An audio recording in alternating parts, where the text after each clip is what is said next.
Hello and welcome back to the Electronic Intifada's live stream for Wednesday, May 8th. Thank you so much for tuning in. I'm Nora Barrows-Friedman with my colleagues Ali Abunimah, Asa Winstanley, Jon Elmer, and Tamara Nassar. It's day 215 as we enter month 8 of Israel's genocide in Gaza.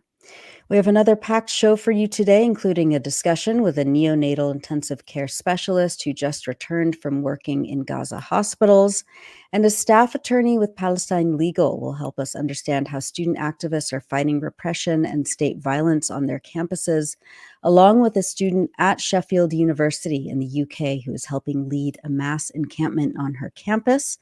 And later on in the program, of course, Jon Elmer will break down the resistance operation targeting the Israeli military buildup around Rafah and the steady attacks along the so-called Netzarim corridor dividing Gaza.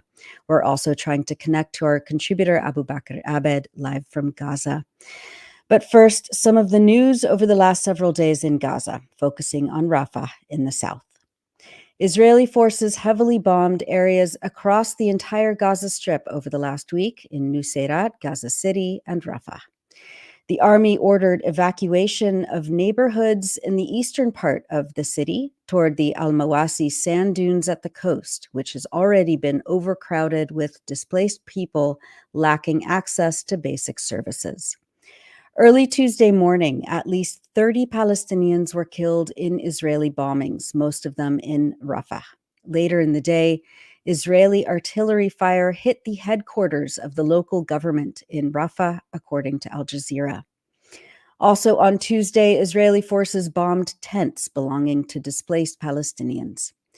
On Monday night, Israeli bombings killed dozens of women and children, with Palestinian journalists describing that the bombing was so intense that it had crushed people, quote, into pieces.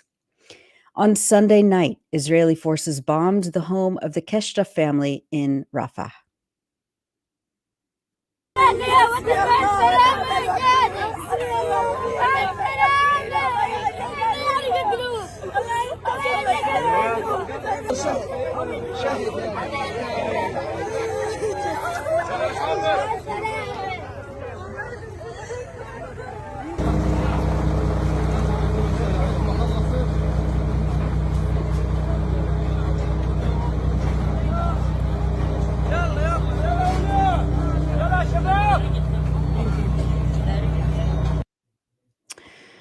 Our colleague Maureen Claire Murphy reported that patients and medical workers began to flee Al-Najjar Hospital in Rafah after Israel ordered the evacuation of the area on Monday. Maureen writes that, quote, the hospital is currently the only facility in Gaza with a functioning dialysis department for patients with kidney disease, and its closure would immediately endanger the lives of 200 people if it closed, according to the World Health Organization. At the Emirati Maternity Hospital in Rafah, the last barely functioning maternity hospital in Gaza, Dr. Dorothea Gucciardo of the GLIA project reported on the dangerous and precarious situation for newborns in the neonatal intensive care unit, their families, and medical caregivers as threats of a full-scale military operation loom. It's May 7, and I am standing in the neonatal intensive care unit in Emirati Hospital in Gaza, which is located in Rafah. Prior to the war, Rafah housed about 270,000 people. We're now looking at about 1.2 million. This particular NICU has experienced an influx of patients in conjunction with the influx of the population, so that prior to the war, on average, they were seeing about 600 patients. They are now seeing about 1,400 patients. The staff here are exhausted. Everyone woke up to the distressing news that the IDF has occupied the Rafah border. This is problematic, especially for us, because we use that border to bring essential medications and supplies into this space. At the moment, there are 45 babies between the neonatal intensive care unit and the special intensive care unit. Without a doubt, if the Israeli army occupies this space, every single one of those babies will die. We need an immediate ceasefire. We need to be able to provide life and sustenance to this population and a reprieve to this ongoing violence. So please reach out to your governments and demand a stop to this genocide.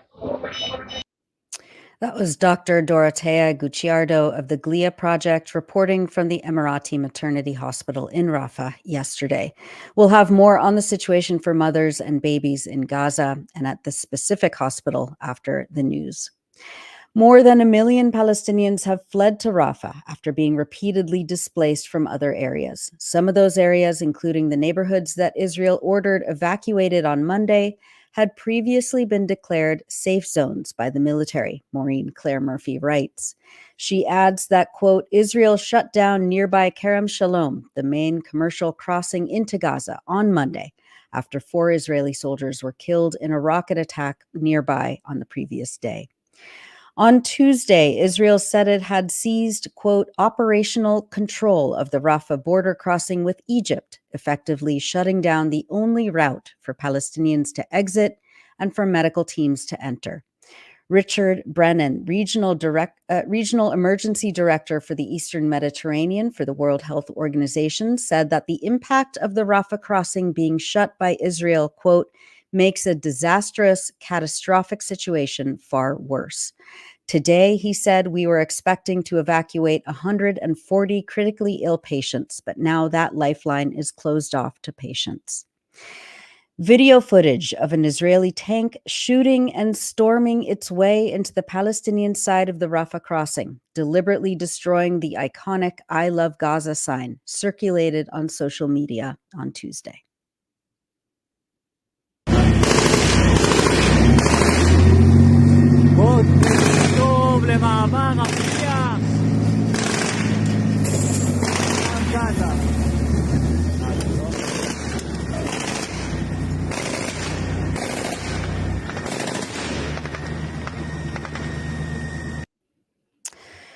On Tuesday, the Coordination Department of the Ministry of Health in Gaza reported that, quote, the closure of the Rafah crossing prevented the entry of trucks of medicine and medical equipment, the entry of fuel needed for hospitals, and prevented the exit of thousands of wounded and sick people waiting to travel.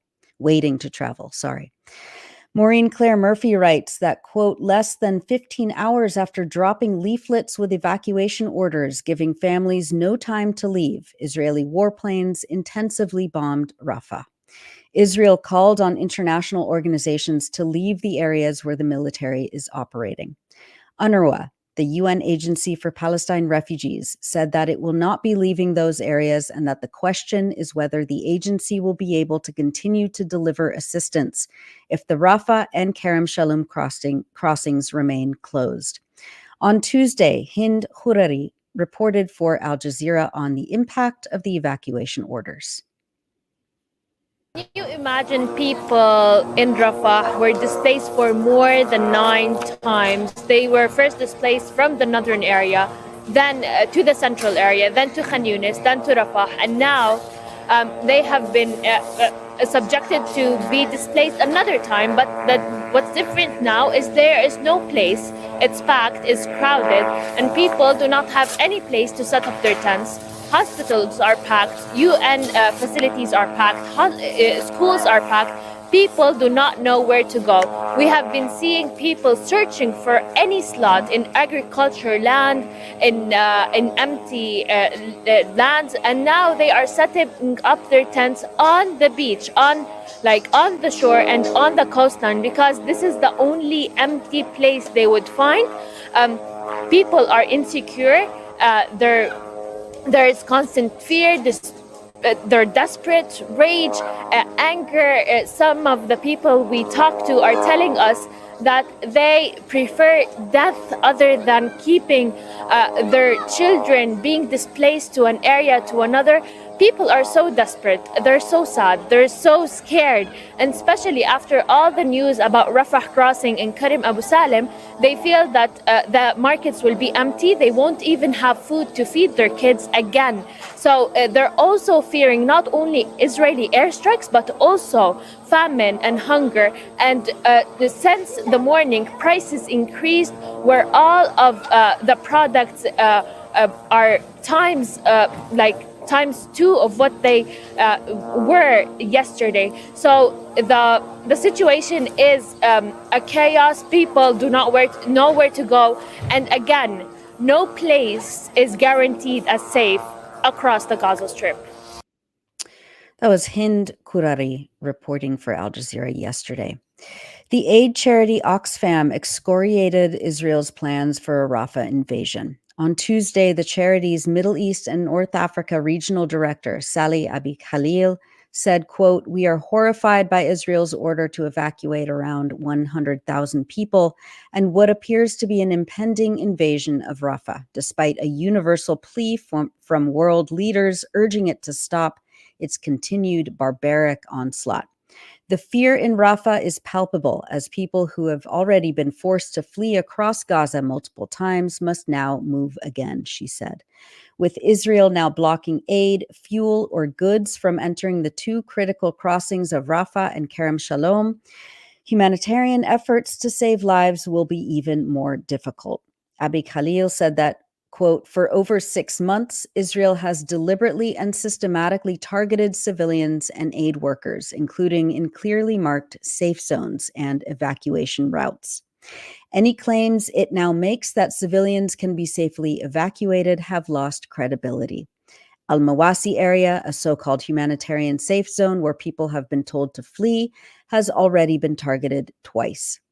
Quote, "It's unfathomable that one government is allowed to ignore all warnings of the catastrophic humanitarian cost with full impunity and to callously press forward in chilling disregard for human life, international law, and the ICJ ruling to prevent genocide," Oxfam's Sally Abi Khalil said.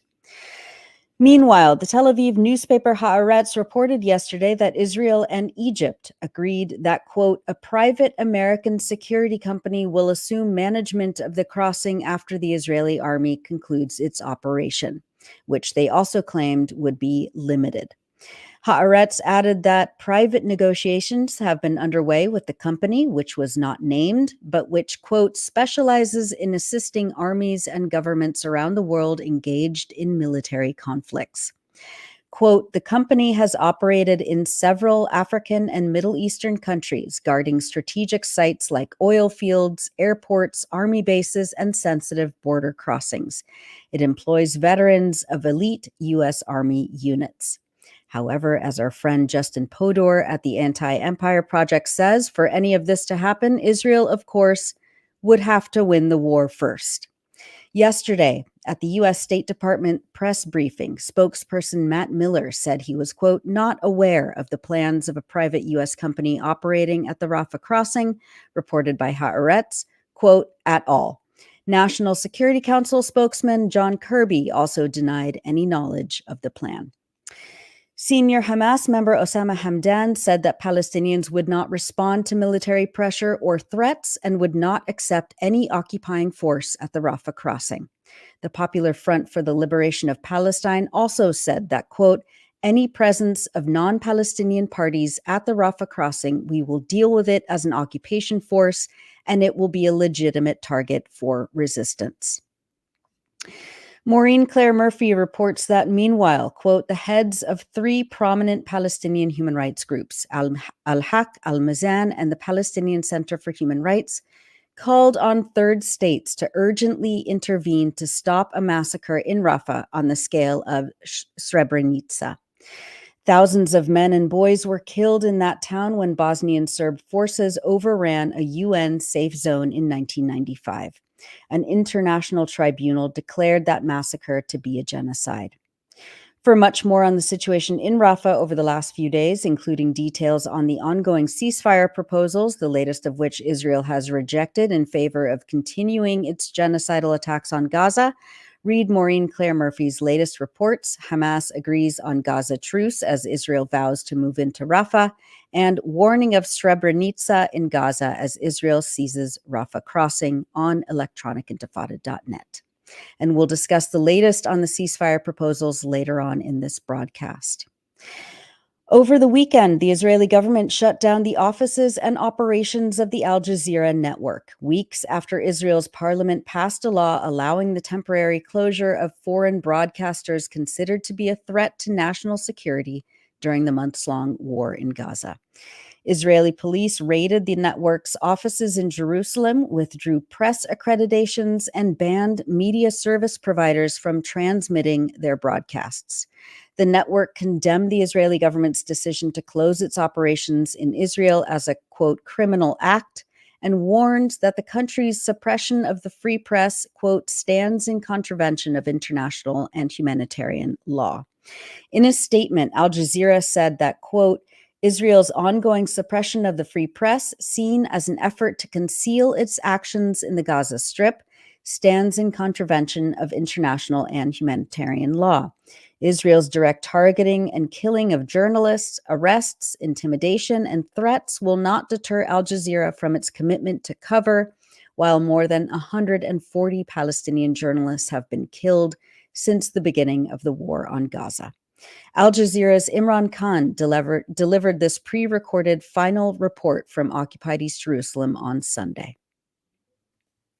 This pre-recorded report, then Al Jazeera has been banned in the territory of Israel.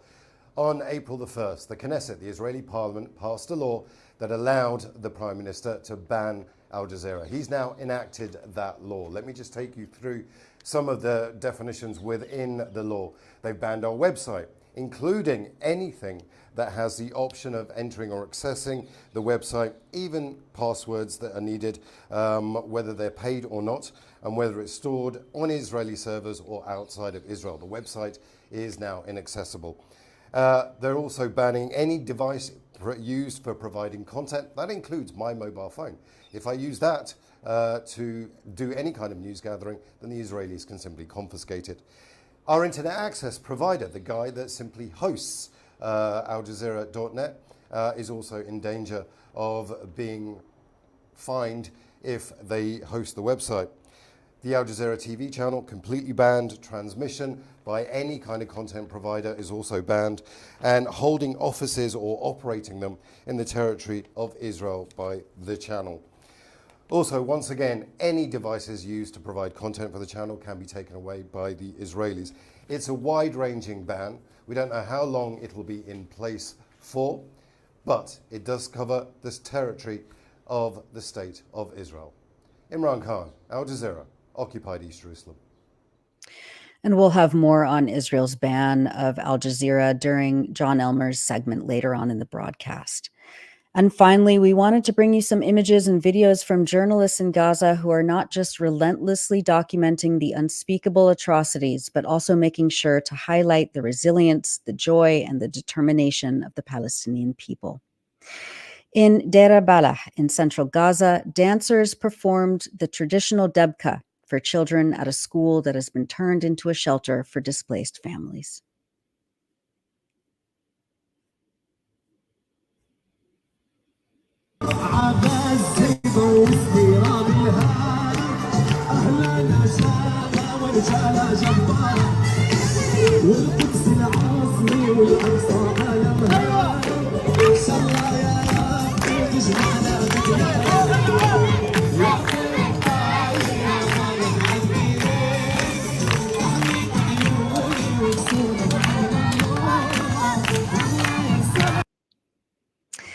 Children returned to school this week in northern Gaza, excited to restart their education after 7 months of the ongoing genocide. Al Jazeera interviewed several school children who were eager to show off their new uniforms.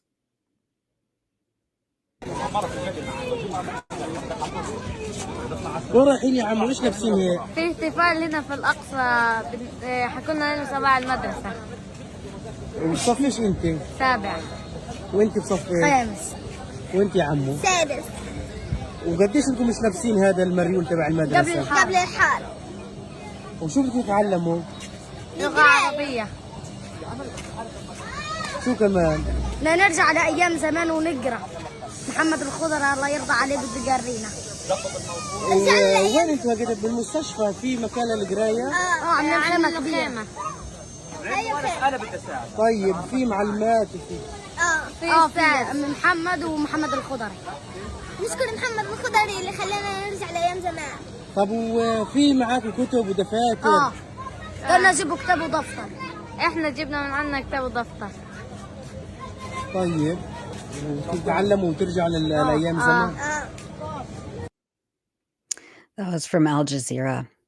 A graduate student successfully defended his master's thesis from a tent in Rafah this week, even though his college, Al-Azhar University, was bombed by Israel in early November. The university set up the tent for students to continue their studies.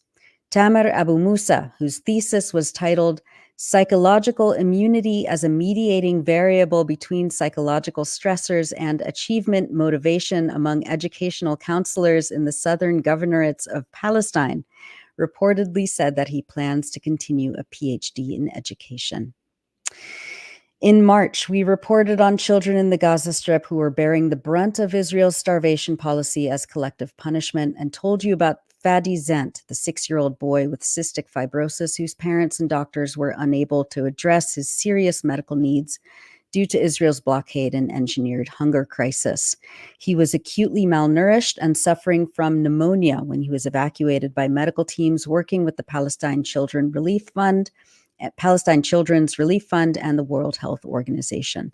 His care team announced this week that, quote, once he was in the south of Gaza with PCRF's team on the ground, we were able to facilitate his evacuation to Egypt, where he received immediate care to stabilize his condition.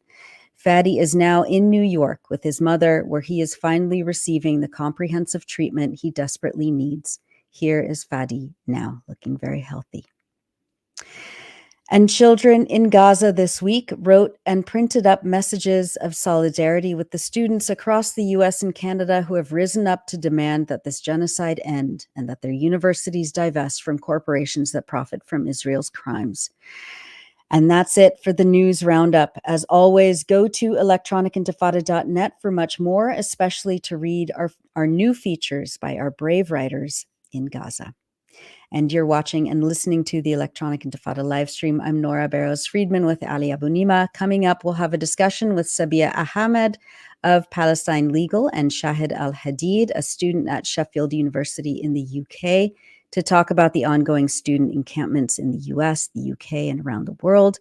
We'll get a full update from Jon Elmer, who will break down the resistance operation targeting the Israeli military buildup around Rafah and the steady attacks along the so-called Netzarim corridor dividing Gaza. But first, I'm here with my colleague, Ali Abunimah. Hi, Ali. Oh, you're muted, Ali. Hi, Nora. There you go.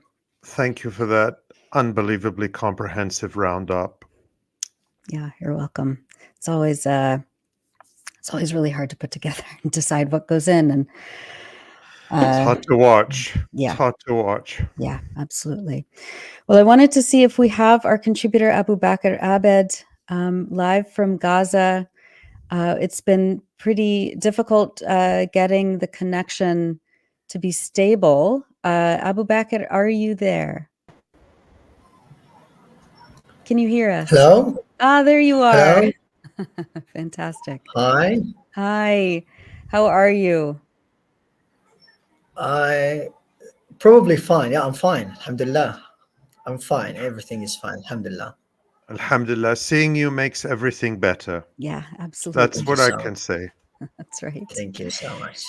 Abubaker, tell us about the current situation on the ground. What are people feeling in Deir al-Balah, where you are? What are people talking about in terms of the seizure of the Rafah crossing, the closure of Kerem Abu Salam, Kerem Shalom? What are people dealing with right now? So since the onslaught on Rafah happened, there have been thousands of people who fled to Deir al-Balah.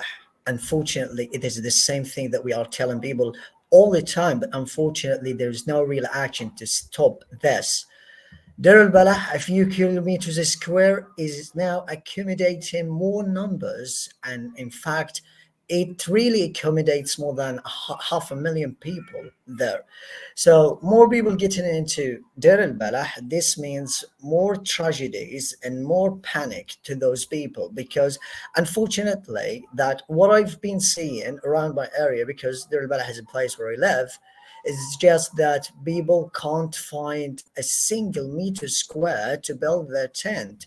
And people at the same time, the places there, the buildings there are bursting at the seams. So you can't find any place, you can't find any meters square to put your tent up or to do anything. So ask just a simple question: where should these people go? And also, people are screaming out in the streets. Why are they attacking us? Why are they telling us to move to designated so-called safe zones? And in fact, they are not safe. Even Deir al-Balah being designated as a safe zone by the Israeli occupation forces, it is in fact not safe. It hasn't been spared by Israeli relentless bombardment over the last weeks.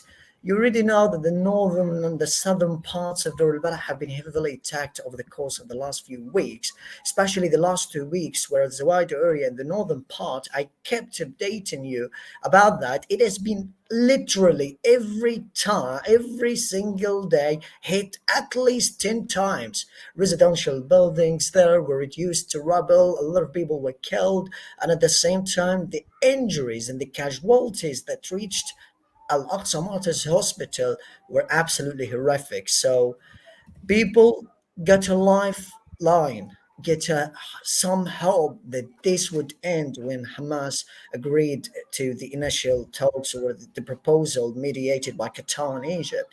But unfortunately, when Netanyahu just cut it down, as he always does, it just brings despair back to people. So unfortunately, it's really disheartening for them at the moment, because they really have no means of life.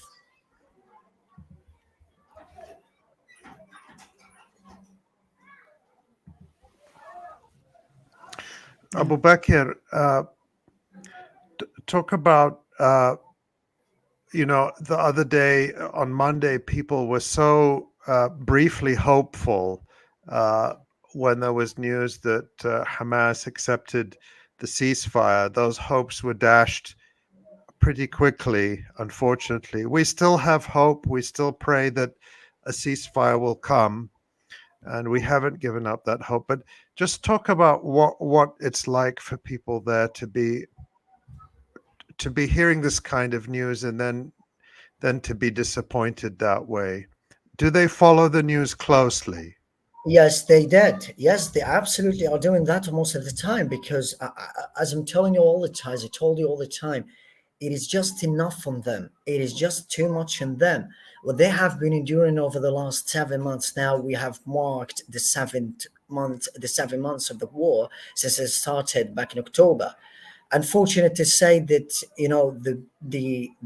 that their hopes were dashed is incredibly heartbreaking for them, because they always, last time when Hamas accepted the proposal, they went out to celebrate in marches, they went out to sing, dance, and just to chant and do everything possible. People were rushing to celebrate out in the streets.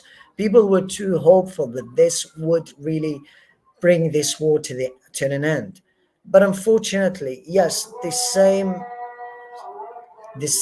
problem, the same despair. But every people have to know, for those people who are trying to put us down, to let us down, that every single day in this war, every new single day in this war, our hope increases that we will see a free Palestine very, very soon. And also, just like to tell people what we are made of, what we are hopeful about. Hope at the ending stages is an apt reason why we will see a free Palestine very, very soon. We hear the sound of the adhan behind you Yes. in Gaza, and it's a beautiful, beautiful sound, and it's a sign that life continues in Gaza. Abubaker, we've seen over the last few days and the last week, as the protests are growing in universities now, not just in the United States and around the world, the people in Gaza responding to that, making signs and sending pictures, showing support for the students, and not just at Columbia University and around the world. And you also spoke to, you told me, I hope you don't mind if I share this, you also spoke to a school in Canada, I think. That's right, if that's right. And Yes. Northern Canada. Yes, and you spoke about the situation in Gaza, and the students there made something. I hope you don't mind if I just show it. Yes, yeah, you can. Tomorrow I can do it. I sent them all the pictures. I sent her all the pictures, so All right. she can do it for sure. Let's take a look. I just and that's just a symbol, but what you did in that session is you spoke about the situation in Gaza, and they responded with this rather beautiful gesture, and your yellow rose has really traveled around the world. It's true. I keep getting photos and videos this is from friends. Really, this is extremely delightful because Yeah.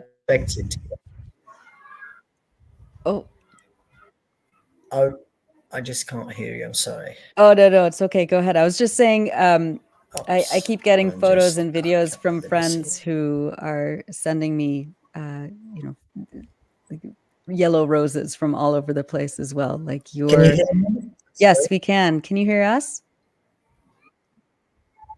Yes, I can hear you. Okay. Right. Okay. Good. So good. Go I just ahead. listen.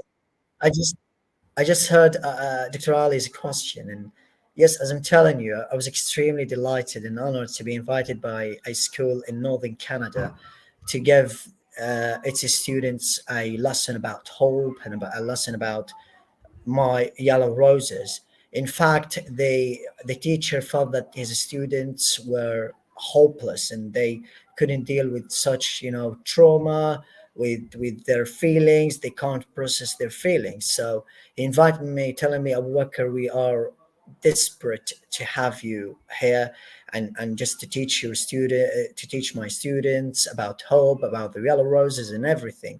Even that past the limits of what a session is, because they were assigned as a part of their coursework to do a project on me, which is Shahd, Abubakar's guardian of hope, and at the same time they were assigned to write a piece on Abubakar's yellow roses, and that they will be marked, and at the same time they will be a part of their coursework. So when you think about the level that those yellow roses reached, you really think it is absolutely unimaginable. But again, thank to you, because you were the stage, you were the voice, and we couldn't speak up without you. So it was extremely pleasant and it was extremely delightful. But by the way, they really invited me for a second time, because he said that they couldn't get enough of me, and that the students would love to have you on another time.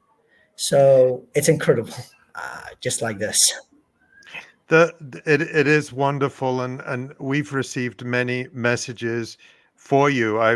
Whenever I get them, I pass them to you, and it's really wonderful how you've touched people. But Abubakar, you also told me something else earlier this week that reminds us of the real and continuing danger in Gaza, that you had a bombardment very, very near you, and Alhamdulillah 𝐴𝐶𝐴. We're very glad that you're safe. And I just wanted to mention that and to say how relieved we are every single day when we know that you're safe. Yes, I'm really thankful to God, to Allah, that I'm still okay, because in fact I survived a nearby assassination. It was very close to my house, and I was in the same place that was attacked. I just left only a few minutes before. A drone rocket attacked innocent civilians in the street, and killed one and wounded 7 others. But at the same time, if you really don't know, the place that was targeted was Khadija Gaza School, which now functions as an on-ground school in Deir al-Balah, following or as a backup to Al-Aqsa Martyrs Hospital. So this is another image of deliberately attacking hospitals and the healthcare system inside the Gaza Strip. And another bad thing, unfortunately, that this on-ground hospital also was badly affected by a nearby bombing back in January. And at the same time, Al-Aqsa Martyrs Hospital, as you all know, was attacked twice during this war. So when we build on-ground hospitals, when we make on-ground hospitals, they are being attacked.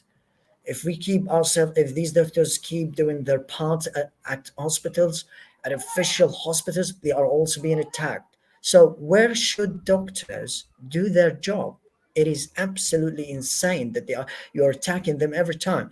And to let you know, 3 of the medical staff at that on-ground hospital were wounded, and at the same time, one was killed. Dr. Tasneem Abu Sabah, probably none knows about her, but she was an incredibly hard-working doctor, very helpful, very kind, and very kind-hearted. Unfortunately, she was killed in an earlier attack at the on-ground hospital back in January. So the continuous killing of doctors in Deir al-Balah is absolutely insane. And around the Gaza Strip, also Dr. Khalid Abu Umar was killed in his relative's house. He has been tirelessly working at Al-Aqsa Martyrs Hospital, and just like, yes, he lost his life out of absolutely nothing, for no clear reason. And at the same time, yes, my aunt's family was wiped out. Just tell me, I'm asking all the while, why? Just like this, why? Why was a 9-year-old child killed? Why were 2 working with international agencies, with international organizations that should be protecting the workers inside the Gaza Strip or anywhere around the world? They were killed. And at the same time, another professor at Al-Aqsa University, he's, by the way, the president of Al-Aqsa University Khan Yunis department, he was killed. So why? It is just like this. Why Dr. Jamal Nabhan was killed? Why? There is no clear reason for the ongoing atrocities against our people inside the Gaza Strip. It just continues. And unfortunately, we see no real actions. It's disheartening. It's unbearable. It's unbearable. Absolutely. Abubaker, we'll let you go because we know that it's the connection is fragile, and we want you to be as safe as possible. Sometimes we just have no words, but our audience, I'm reading all the comments, and people are just expressing their love and solidarity. And support for you and your family and your neighbors and everybody in Gaza. And yeah, Ali, did you? Thank you so much. Yeah. Thank you so much. I just want to say in the end that I probably have to be honest this time and just say that this may be the last time I appear here with you in the live stream. My parents, my family, they're all afraid about the continuous targeting of people speaking about up on Gaza. That's why I was insistent to come up and tell you what is happening. Make sure that the next stop for the Nazi regime, Israel, is going to be Deir al-Balah, after Rafah, where I am. It's indescribable. It is just atrocious and ferocious. I really don't have words. You give me hope in the end. You give me a lot of really good things. And I thank you from the inside bottom of my heart for every word, every comment, and everything you've done for me over the last months. And make sure that Abubaker will continue writing, will continue doing his part, but showing his face and speaking up on the current situation in the Gaza Strip is not going to be the case. It's not going to be the story anymore, unfortunately. So love and hope from here where I am in Deir al-Balah, central Gaza, to every single one of you. And again, hope at the ending stages is an apt description of and an apt reason why we will see a free Palestine, inshallah, very soon. Hopefully, this horrific war will end very soon. Thanks to every one of you. Abubaker, thank you. We love you, and we will see you soon here on this live stream, inshallah, and we will meet you in a free Palestine. Inshallah. Thank you so much. Bye-bye. We love you, Abubaker. All right. Sorry, I need a second.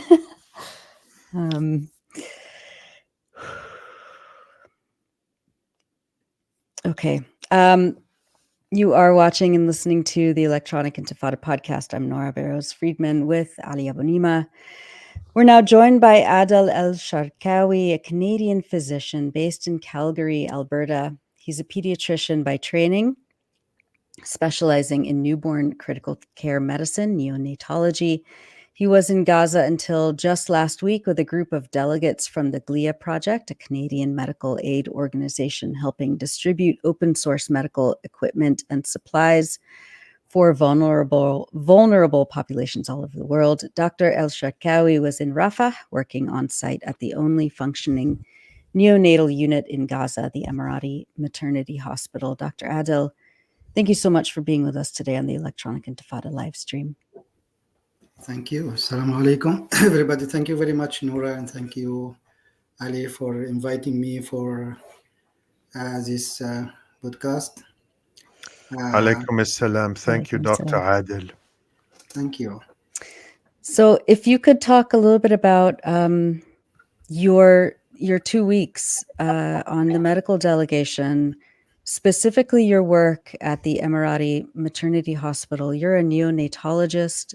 Tell us what that entails and how you treated the most vulnerable patients there in Rafah.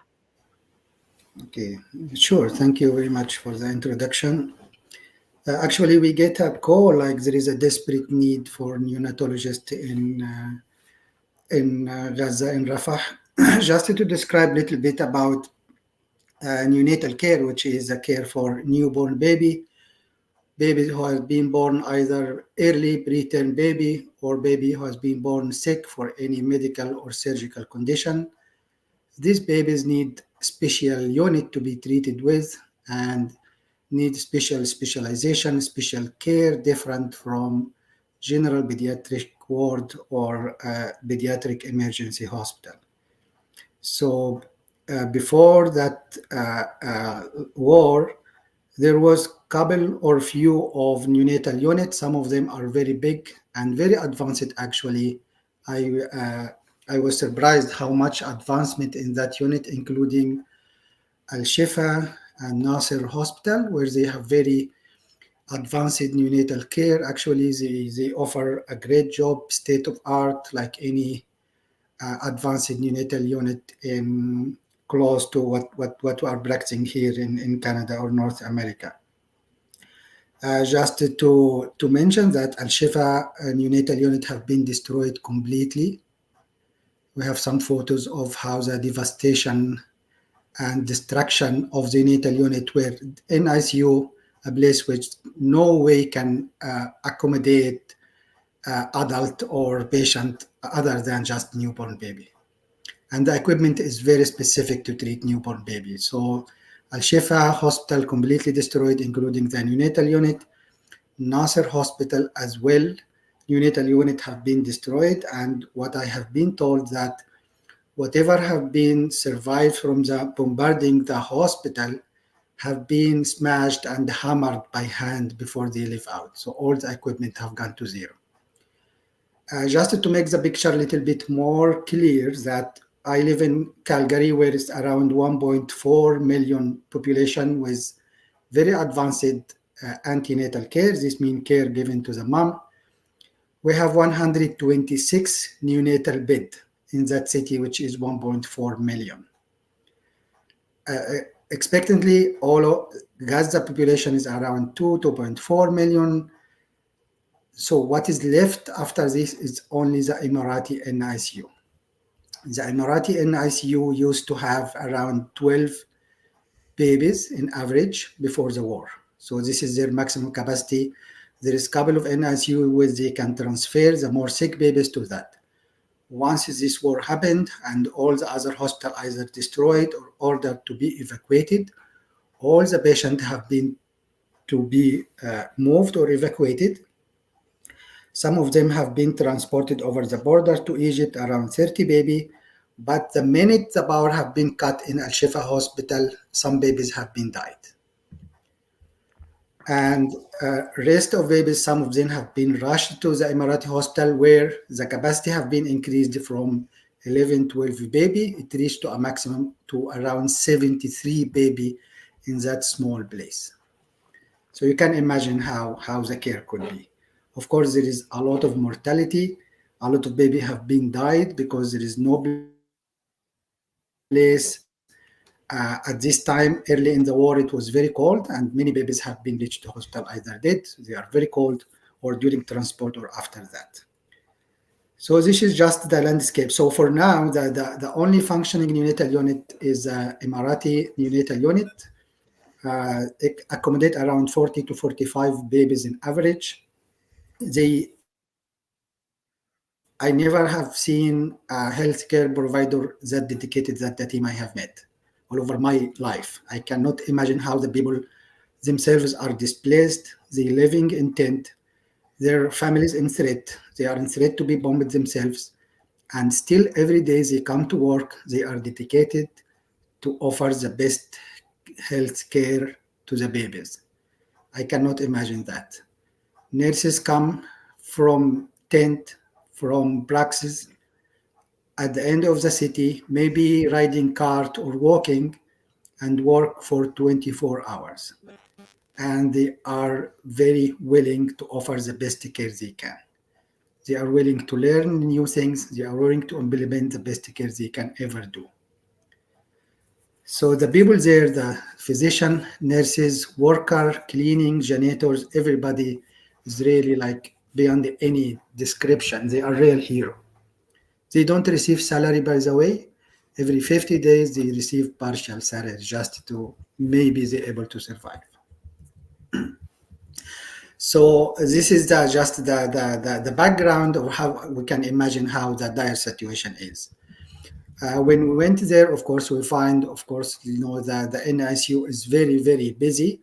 It's not a secret that we, as a neonatologist, we know that once we reach 100% capacity, we start to be agitated and worried that more infection will come, more babies will be sick. We know that any neonatologist or anybody work in intensive care or even emergencies, once we reach 100% capacity, this is trouble will come. For them, they are working around 300% capacity all the time. This is the minimum they run, like triple what their capacity is. When we went there, actually, we were surprised, like the severe shortage of the supply, very basic supply, including sanitizer. There was no enough sanitizer. So hand sanitizer, I mean. So hand hygiene was a big issue to get, at this time. Even the regular soap, everything was short. After some time, we were able to secure some of the hand sanitizer, which makes the things a little bit better. But you can imagine that anybody work in neonatology knew that we use a circuit for respiratory support, and this circuit is patient dedicated. This means if I use a tubing for a patient, I cannot interchange this with, with another patient. It's single use. Unfortunately, because of interruption of the supply, they have to disinfect that circuit and use it for another patient. And this unfortunately ended up with transmitting infection, and we have lost some babies because of that. There is no way either to offer the respiratory support with what we think that it's disinfected tubes, or we don't offer the respiratory support where the baby can die also from lack of oxygen and getting things. So we are between, these two baddies. Which one choose? So the people, they thought maybe if we disinfect that circuit or connection lines, it might offer some help. So we have lost some babies because of that, unfortunately, and this is what we thought it's the best we can offer. One of the very big challenge we have seen and I have met myself were the breastfeeding and breast milk. The condition of the mother is devastating. Themselves, they are displaced, they are sick, they are tired, they are malnourished. There is no transportation system to bring them to the hospital to offer the breast milk for their babies. And even if they're able to pump some milk, there is no fridge because the power supply is always interrupted. Definitely in the accommodation, in the tent, in the street, there is no way to keep anything in the cold chain. There is no fridge. And even inside the hospital itself, the power and energy is very limited, and we try to save as much power as we can just to keep it for the mandatory equipment which keeps the patient, monitoring the vital signs and doing the ventilator support and this stuff. So it was a very, very big challenge to even ask the mother where you see them. They are very anemic, they are very tired, they are very sick, they are unsafe, they came from the tent, probably they have a couple of kids or other kids at the tent as well. And if they leave them and come to the hospital where there is no transportation means, so this means that they may have to walk whatever, half an hour or 45 minutes to go back and forth. Adding to all this, the terrible situation of the water there. The water there is not clean. What I have seen a lot, I have passed by the pediatric emergency, I have talked to the doctor. I have seen a doctor who themselves, they get sick when they are in the hospital, they get IV fluid while they are on call because the water, you can say simply it's unclean. I have some photos of how the water is. And there is no testing for the water in Rafah. Rafah maybe is the best situation all over Gaza now because it's still some municipality function, but there is no testing of water. So even the people get the water there, they buy it, nobody know how is it.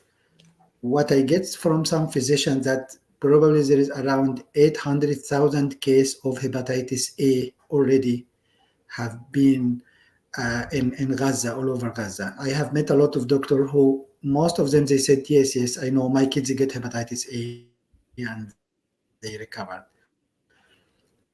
There is some adult patient who lost their life because of hepatitis A. This besides, sorry. Yeah. No, I just want to say, and I think that's our experience as well when we're in touch with many of our friends in Gaza. Almost everyone reports being sick.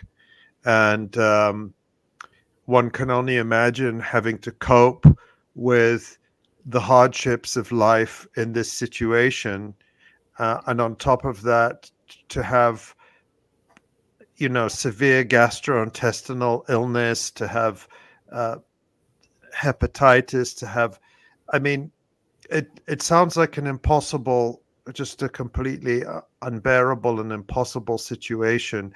But what I want to ask you is, in Rafah and at the Emirati hospital, you've talked about the shortages, having to reuse equipment that shouldn't be reused, just, trying to sterilize it and maybe not succeeding. Talk about, what did you see? You came in with GLIA, a group that has been able to get some medicine into Gaza and doing a fantastic job with that. That's an organization that our friend Dr. Tariq Lubani, who we've had on this live stream several times, has helped to establish. But obviously, one organization can't bring in the medications or the supplies needed in such an overwhelming situation.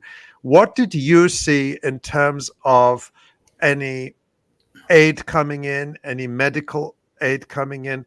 Talk to us about the food situation. You've already talked about the terrible water situation, but obviously, on just in the last few days, the Rafah crossing was completely closed when Israel occupied it.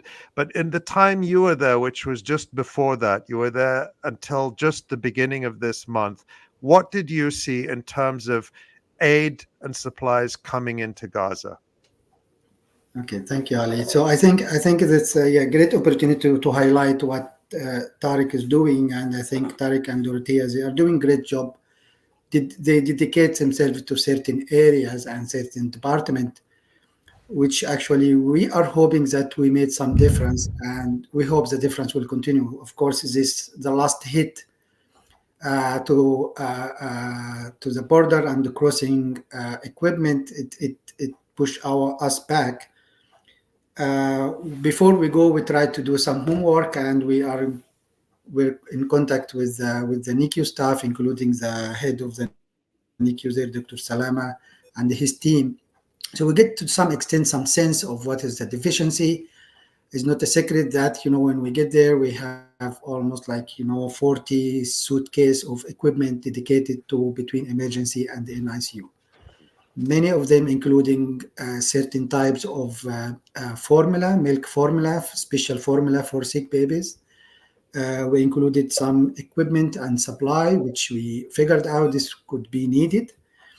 And actually, we able to get many of this with us into the NICU.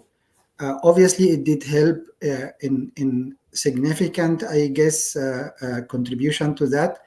But I just to complete the picture to show that how the besieging the Gaza Strip and blocking the medical supply could be devastating.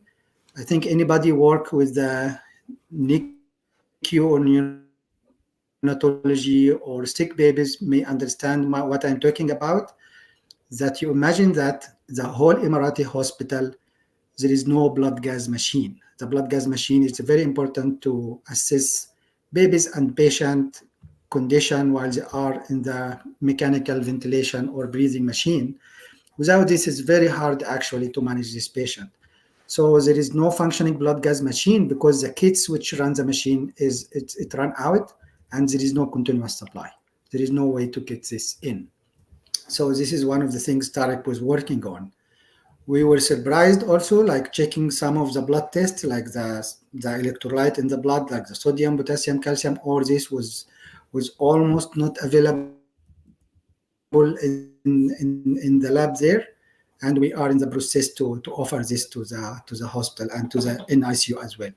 So managing this baby without all this essential equipment and supply, it's very, very hard actually to get an excellent or good outcome. And in spite of that, the people try to do their best and try to offer the best care they can to the babies.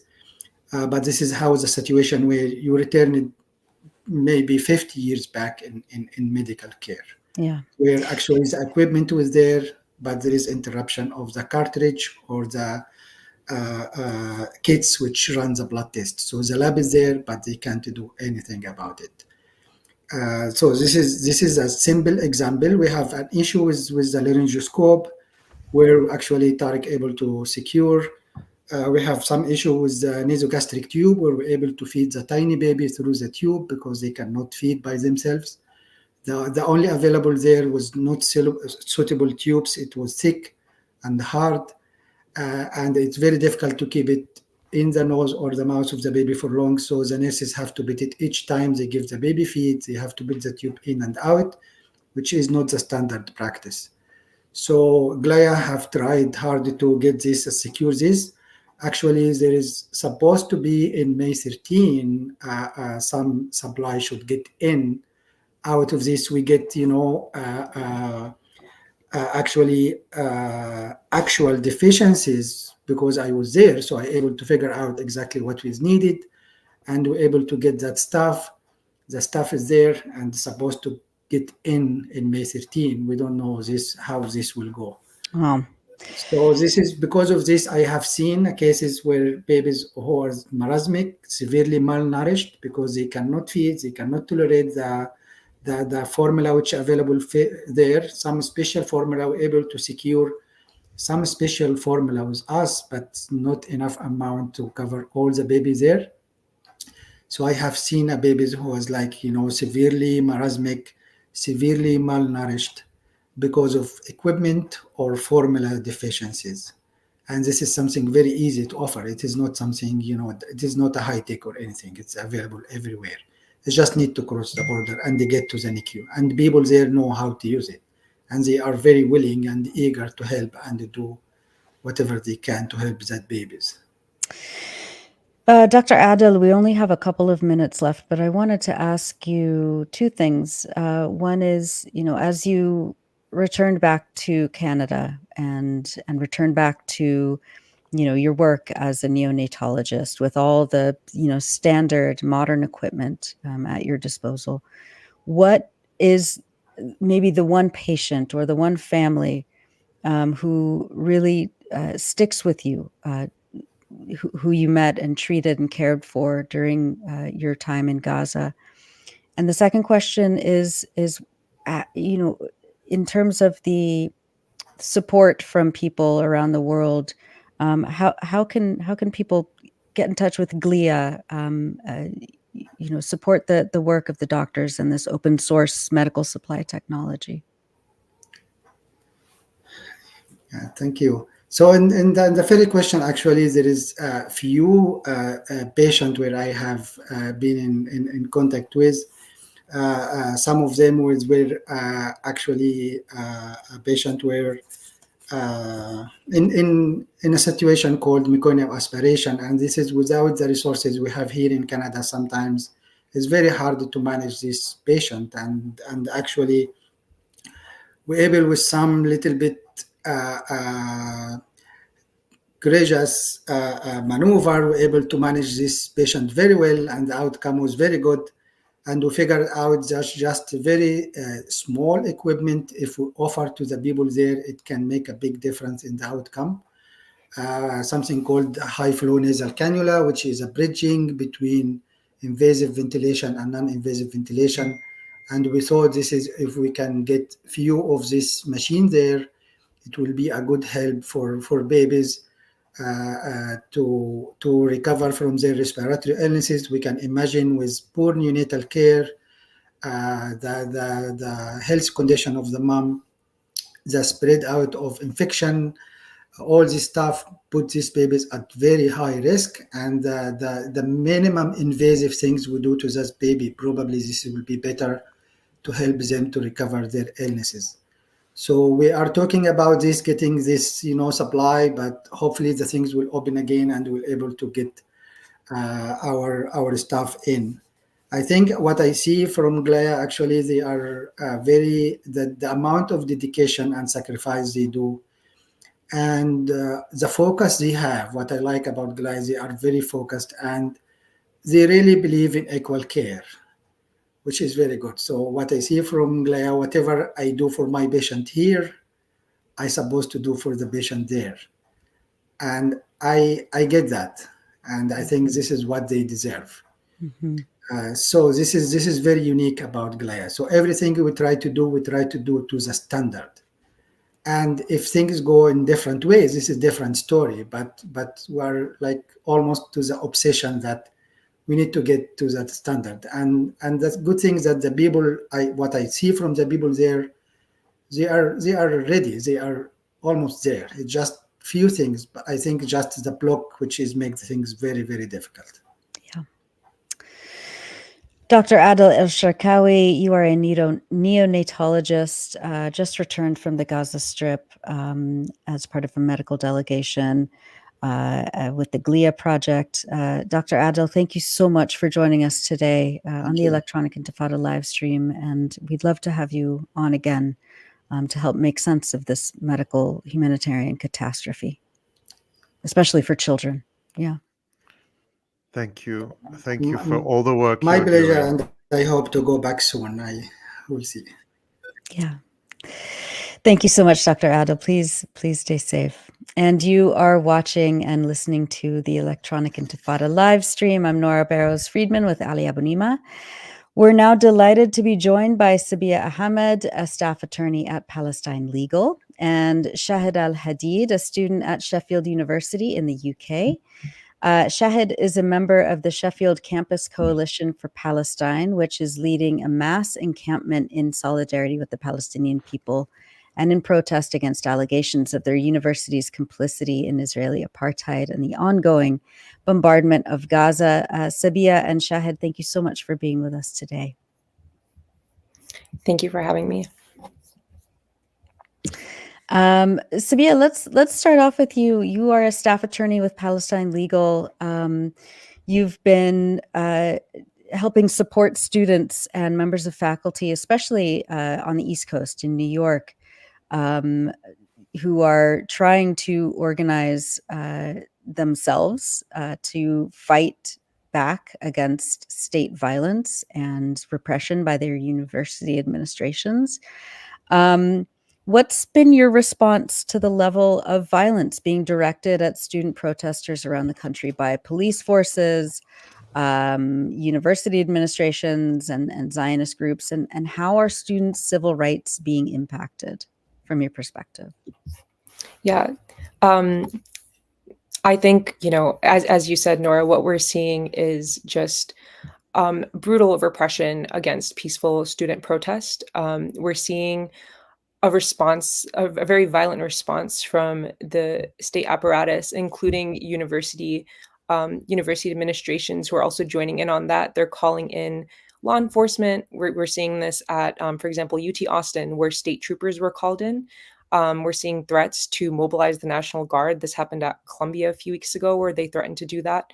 Having hundreds of students arrested, over 100 at Columbia. We saw similar numbers at NYU, dozens at USC, along with faculty who are trying to protect students who are in the middle of prayers, for example.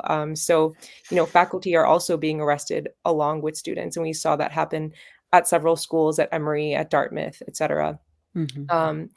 And so, what we're seeing right now is it's not just about speech. And I think, we all know that, but I also want to emphasize that this isn't just about brutally repressing student speech. It is a targeted campaign. It's a racist and militarized repression against a student movement. It's against a movement that is dissenting against a US-backed genocide. And that's really what we're seeing right now. And so, the way that students' civil rights are being impacted is we're seeing their right to protest just completely out the window. They're being silenced by their universities in such a brutal and violent way.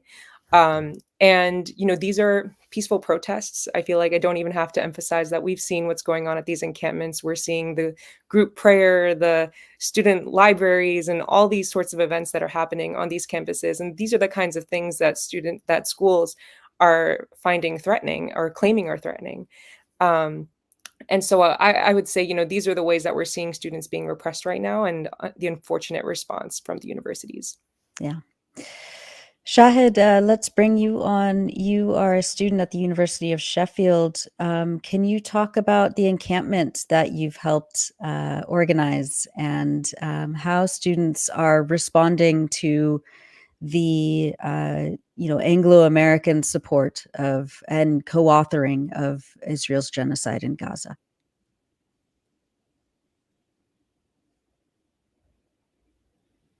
Sorry, I didn't hear the question. The internet keeps cutting off. That's okay. Just if you can talk about the encampment, how students have been organizing on your campus at Sheffield, and what they're organizing for. So our encampment happened at the same time as many other encampments. It was coordinated, especially with the universities in the north. The reason why we did it earlier than London is because for many years, the lens of the media always aims itself at London, universities in London. However, the heart of the industry is in the north, and this is where the majority of the most complicit universities are. And in fact, our university, the University of Sheffield, is seemingly the most complicit in genocide, as they make the most from arms trade, more than Oxford and Cambridge combined. And this is what spurred us to join, and the encampments that we saw in America. Warwick was the one first started here in the UK, and then Sheffield and many others followed soon after. And can you talk a little bit about how the university has responded to your demands for divestment, and what kind of response from the police you've been met with so far?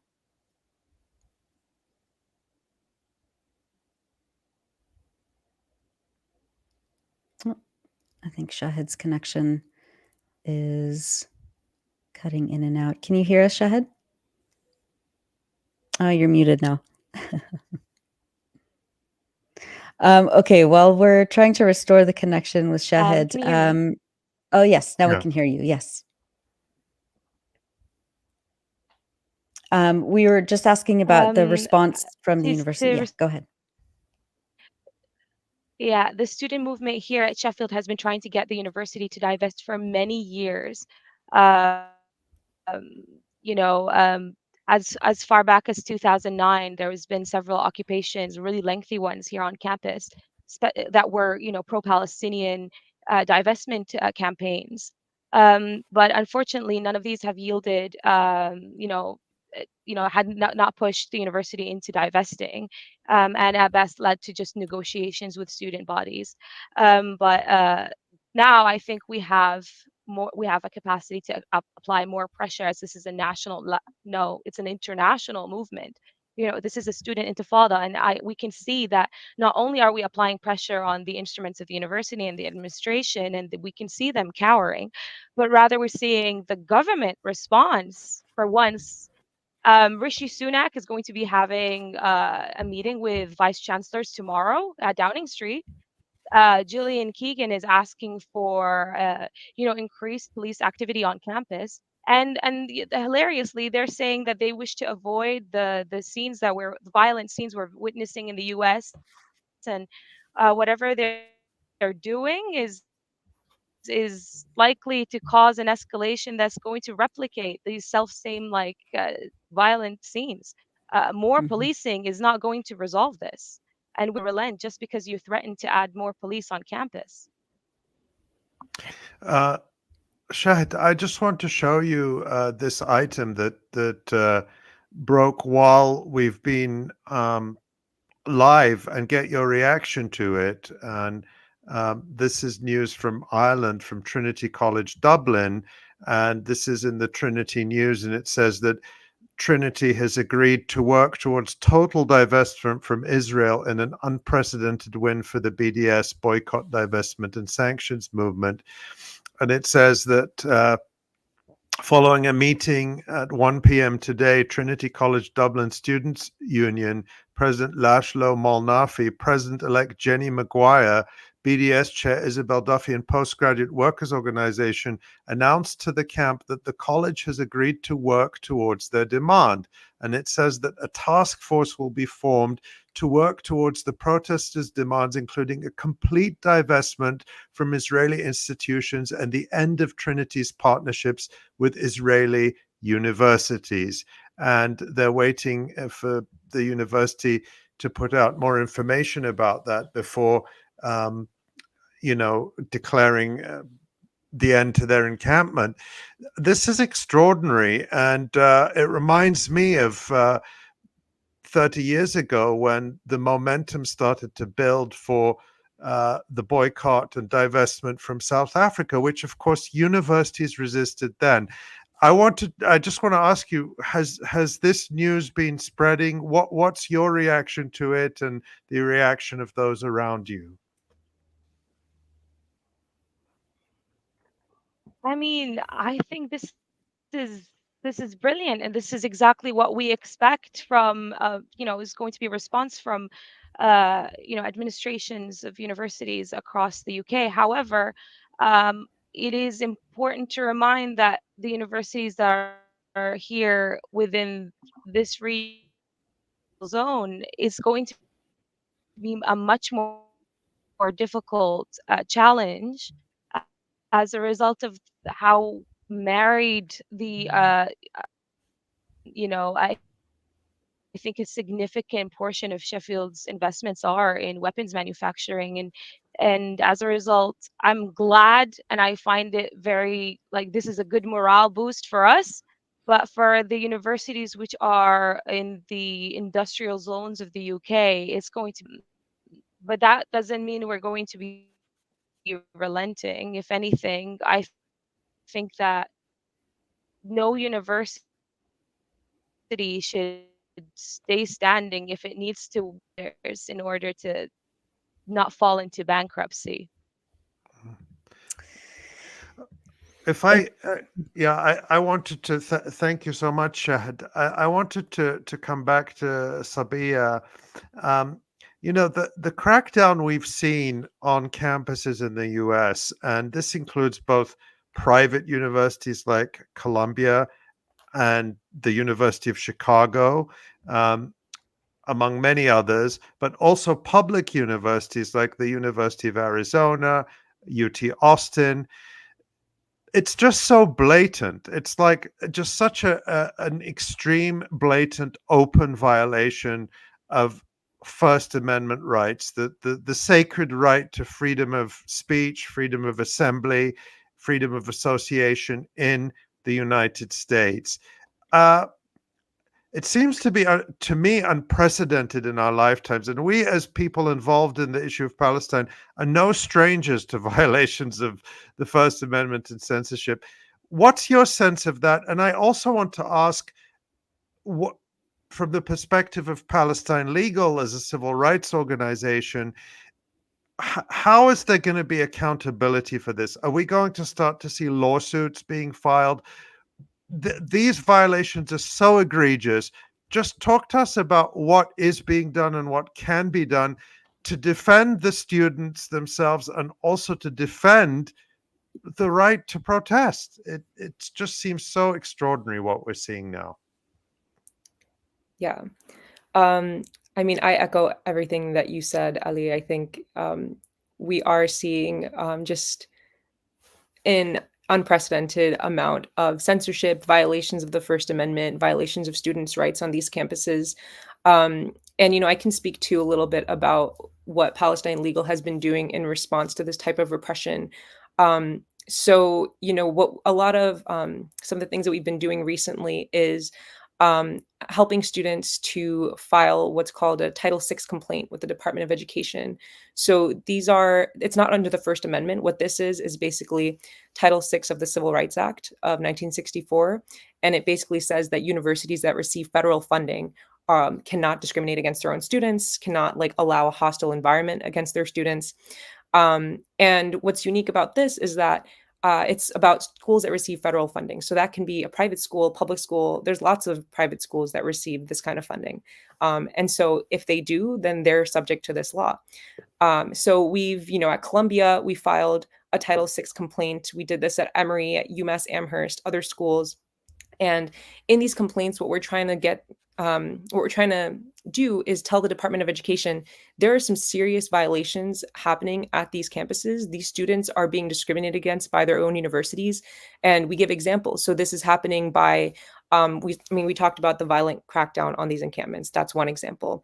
At Columbia, this sort of response where the school called in the NYPD to arrest its own students, we haven't seen that since 1968. And there have been so many protests at Columbia's campus since then. Why is it now that we're seeing this type of response to a protest about Palestine? Clearly, there is some, we're talking about students being discriminated against for what they're advocating for. So we talked about that in our complaint, and this is a public complaint, so anybody can read what we wrote in it. We also talked about how students were disciplined for advocating for Palestine on their campus. They have to go around campus worrying, instead of just worrying about finals, they have to worry that they're going to be disciplined just for advocating for Palestine. So all these sorts of things we saw happen at Emory. There were a lot of other examples similar to this where students were being discriminated against. Their events weren't being allowed to be held in the same way as other events might have been treated. And so these are the kinds of things we're trying to tell the Department of Education about. And the goal is that through that, the schools will see that they can't just go on doing what they're doing and treating students this way, that there are consequences. And, you know, in the worst case scenario for these schools, what could happen is that their federal funding gets pulled, you know, so that this is a threat that they don't want to take lightly. And that's what we're hoping. We're hoping that these complaints, and some investigations have already been opened based on our complaints at Emory, at Columbia, UMass Amherst, we've seen that. We're hoping that this will get them to realize that. I mean, I don't want to put you on the spot, but how confident can we be? Because these complaints are investigated by the Office of Civil Rights of the US Department of Education, which is part of the Biden administration. Just the night before, the police stormtroopers went into Columbia University. President Biden made a televised speech smearing and attacking these students, calling them anti-Semites, and really, I mean, this is my interpretation, giving a green light to the crackdown. Can we be confident enough in the independence, in the institutional integrity of these systems to truly investigate and do justice when the Biden administration itself is inciting hatred and violence against these students? Yeah, and you know, it's okay. You don't have to. You can put me on the spot. That's fine. I think it's right to be skeptical whenever we're talking about the government associated with the president that we have now doing an investigation into anything. I think that it makes total sense to me. I think, you know, we do have laws in place that we're hoping that will be followed in this process. And I think what we can do is watch the process unfold. And we're not just standing by and seeing how it unfolds. We're attorneys who are helping these clients, and we're there to ensure that their rights are being protected. So in this process, we're going to see, how it plays out. The Department of Education, Office of Civil Rights, they're supposed to protect these students under the law. And so that's our hope that that's what's going to happen. But, on the broader level, what I want to say about that is, the law is just one tool that we have to protect students and for students to protect themselves. And, it's an imperfect tool. It's not the most powerful one. The law is inherently associated with the state. So there's always going to be skepticism around that. And we don't want to use the law alone to try to make these sorts of changes or to protect students. So, we can talk about this a little later on, but there are things that students can be doing themselves too, in order to further those protections for themselves. Yeah, talk a little bit about that, and then we'll come back to Shahd. But Sabiya, can you maybe give us like a few tips and tricks for students who are involved in these encampments about protecting their rights, about knowing their rights in the first place? Yeah, definitely. So, I would say just off the bat, as a university student, you do have the right to protest, but it doesn't mean that police and campus administrators are not going to take action against you. We honestly don't know how universities are going to respond. We've seen them respond in lots of different ways. But one thing that students participating in these encampments should keep in mind are, that they, number one, should familiarize themselves with their student handbook. And the reason we say this is because that's where their rights are as a university student. What the university says are their rights. So they should be familiar with what the university says about their rights. They should document any instances of police or administrative aggression. So whether this is through film, through just writing about what happened right after it happened, continuously documenting these forms of aggression, reporting discrimination from campus administration or police, filing a Title VI complaint like what we talked about against their school with the Department of Education. And then also connecting with NLG, so that's National Lawyers Guild in your city. They have chapters all over the country. So making sure that you're in touch with the NLG. And, if you need legal support, you can speak with them about that. And also, if students need legal support, they can also, in general, reach out to Palestine Legal. But these are just some of the things that, we would say that students can do. Connecting with supportive faculty and staff on their campus is another one. We've seen so much support from faculty and staff at universities. It's been truly inspiring to see that the way faculty have come out to protect their students And so students should take advantage of the fact that this exists on their campus, and hopefully it does, and connect with those resources. Thank you so much for that. And we just have a few minutes left, but Shahd, I wanted to ask you about, it's struck me just over the last few weeks watching these encampments from across the US and now across the world, where students, and we might play this video during the discussion section later on in the broadcast, but there was a student at the University of Chicago who was talking to some, news reporter, local news reporter, and the reporter couldn't get her head around the fact that the student was saying, it doesn't, like, these degrees don't matter. The punishments that the university is willing to mete out in terms of suspending us or taking away our degrees or expelling us, what our principles are in terms of fighting for Palestinians, in terms of putting our bodies on the line in front of cops, to try and shut this genocide down is more important than any piece of paper from these elite institutions, for example. And I want to ask you about the principles of that you and your comrades at the encampment at Sheffield have, and what is most important to you as a student right now.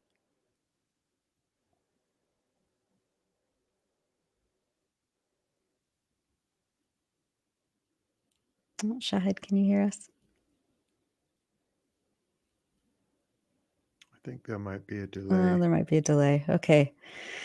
Well, hopefully we can get Shahd back. Sabiya, if you could tell us where to find Palestine Legal and First of all, how. sorry to be calling right from here we the go. encampment. Just want to check if you can hear me. Yes, now we can. All right. I think one of the most integral things is a lot of us are here because we very deeply empathize with the people in Palestine, like in Gaza, the Palestinians in Gaza. A lot of us have friends there. One of our colleagues, as the fellow student, is there, was stuck there. Oh no. It sounds like yeah, we're not able to keep the connection up. That was a day there we that go. shook a lot of us. I'm sorry, can you not hear me? Yeah, it's kind of cutting in and out. But maybe we can have you on at a different time when there's. That's okay. That's okay. This is what happens. Yes. It's okay. But we are hearing Thank you for having me. We are hearing you loud and clear. We're hearing the students loud and clear. And this, one thing I just want to say is that the international impact has been extraordinary outside the United States. I mean, the coverage the protests are getting, I'm in Jordan right now, that they're getting in Jordan, the attention they're getting is very significant. They may be even getting more attention in the Arab world, as well as in Palestine and in Gaza, than even in the United States or the UK. And I think that's very significant, that you are being heard and you are having an impact. And I just want you to know that. Yeah, absolutely. And Sabiya, if you can give us details on how people can get in touch with Palestine Legal and and what's next for you and your colleagues at Palestine Legal, how you're tracking the impact on student civil rights right now. Right. So I would say, to keep in touch with Palestine Legal, people can follow us on Instagram, on Twitter. We post regularly about our work there. If you want to reach out to us about, your own legal issues that you need support with, you can reach us on our website, palestinelegal.org, at the Get Help tab, and fill out an intake form to get in touch with us. And you can also just read more about our work on our website. What's next for us at Palestine Legal? I think, we are working very closely with students across campuses around the United States. And that is one way that we keep track of what's going on at these campuses. And then also, through the various intakes that we get through all the different students that reach out to us, we are keeping track of, just what these issues are, what students are seeing. So that way we know what are the trends of repression that are happening. So, that's just a little bit about the way that we keep track of things. And I think what's next is just continuing to support students and seeing, what are the needs that are upcoming and how we can support that. Wonderful. Thank you so much. Sabiya Ahamed, you're a staff attorney at Palestine Legal, and Shahd al-Hadid, you're a student at the encampment at the University of Sheffield. Thank you both so much for joining us to talk about this. And of course, this is a topic that we'll continue to cover. So thank you both so much. Thank you so much. Thank you. And you are watching and listening to the Electronic Intifada live stream. I'm Nora Barrows-Friedman with Ali Abunimah. Let's bring on Jon Elmer. Hi, Jon. Hi, guys. Great show. Yeah. Hard show. Yeah, hard. It's great to see Abubaker, obviously. Yeah. Tell us about what you're going to be covering in your resistance report. Well, the attack on Rafah, a limited attack on Rafah. I don't think we're seeing the main invasion of Rafah, but a limited attack on Rafah, as you reported, Nora, in your news off the top of the show. A very violent and bloody beginning to these attacks on the eastern edge of Rafah. More than 100 airstrikes each 24-hour period in the last 3 days that this has been going on. Of course, thousands of artillery shells as well. On a city that's 5 times its population is now 5 times what it was before the start of the war. Even with people leaving, the evacuation of 100,000 in the evacuation zone, you still have a wildly overcrowded area, and just really devastating to think about an attack on Rafah that is a large-scale attack. At this point right now, we'll talk more about it in the discussion. There's negotiations going on in Cairo, and I don't believe that we're seeing the open war on Rafah right now. The Israelis seem to indicate that this is a limited operation to begin. So we will look at the operations from the last week. We'll start off the top here. We saw, number one here tomorrow, we saw the Qassam brigades pull out a multiple launch rocket system that we haven't seen in the field reports be used since December. Here they have a sign that says the date, May 1st, and the Izzeddin al-Qassam brigades. So we're seeing a multiple launch rocket system that was used throughout the first 2 months, 2 months of the war. It's a 114 millimeter rocket artillery system. You can see there it's 5 rows of 3 tubes on each row, so 15 launches per canister. So this is a Type 63 multiple launch system that is a universal system. This is a Chinese-made system. The Qassam brigades have cloned the system and built their own. But the Chinese system is one of the most common artillery systems in the world and has been for the last 50 years. And it's just another example of the Qassam brigades not reinventing the wheel, but applying their research and development and engineering skills to perfect a weapon that has already been proven in the field for decades to exist and to operate effectively, which is something we saw with the Yasin 105s. That's a copy of a Soviet weapon. We see it with the Al-Ghul sniper rifle. That's a copy of a Austrian 50 cal sniper rifle. So using existing weapons and cloning them, existing weapons that have a record and a history of success. And then in the Gaza Strip, under the most difficult circumstances, Palestinians are building these systems themselves. And so what we're seeing here is an attack on 𝐓𝐡𝐞 settlement. The attacks this week were against the IDF buildup, the mustering and staging for the Rafah invasion.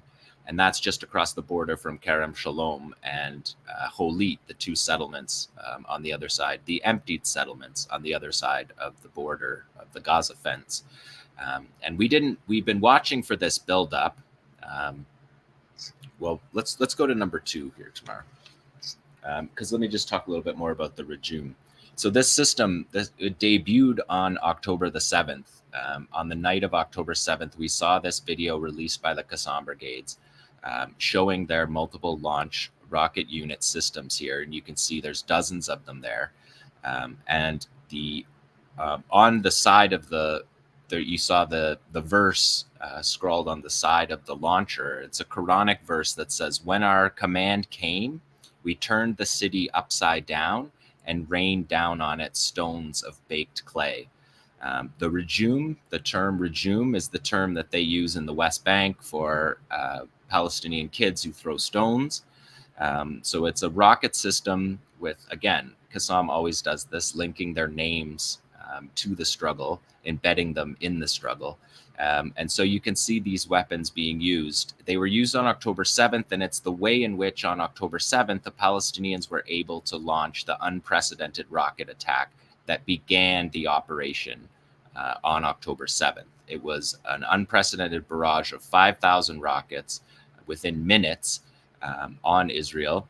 And those rockets were a key part of the October 7th operation, because the rocket sirens sounding forced the Israeli soldiers into their bomb shelters and bought time for the resistance to carry out the paraglider operation, where their paragliders went over the fence, and the breaching, the blowing the holes in the fence, and the blinding operation. Those 3 operations that led the October 7th attack. And so on that morning of October 7th, they were able to fire 5,000 rockets, more than the number of rockets Hezbollah fired in the 33-day war, July war, 2006, and more rockets than the Palestinians fired in the 52-day war in 2014. And that rocket barrage was covering fire for the rest of the operation. So we'll watch this launch one more time, because you can see how the multiple launches here are designed to defeat the Iron Dome, to flood the Iron Dome missile defense system that Israel deploys in the envelope and in the north. And you can see that these rockets come out in a number that floods, essentially attempts to flood the Iron Dome system. So if we go to number 3 tomorrow, we'll see it on October 7th. I pulled some footage for you guys from October 7th. So you can see there the regime being launched there. And if you watch closely here, you'll see the paraglider underneath.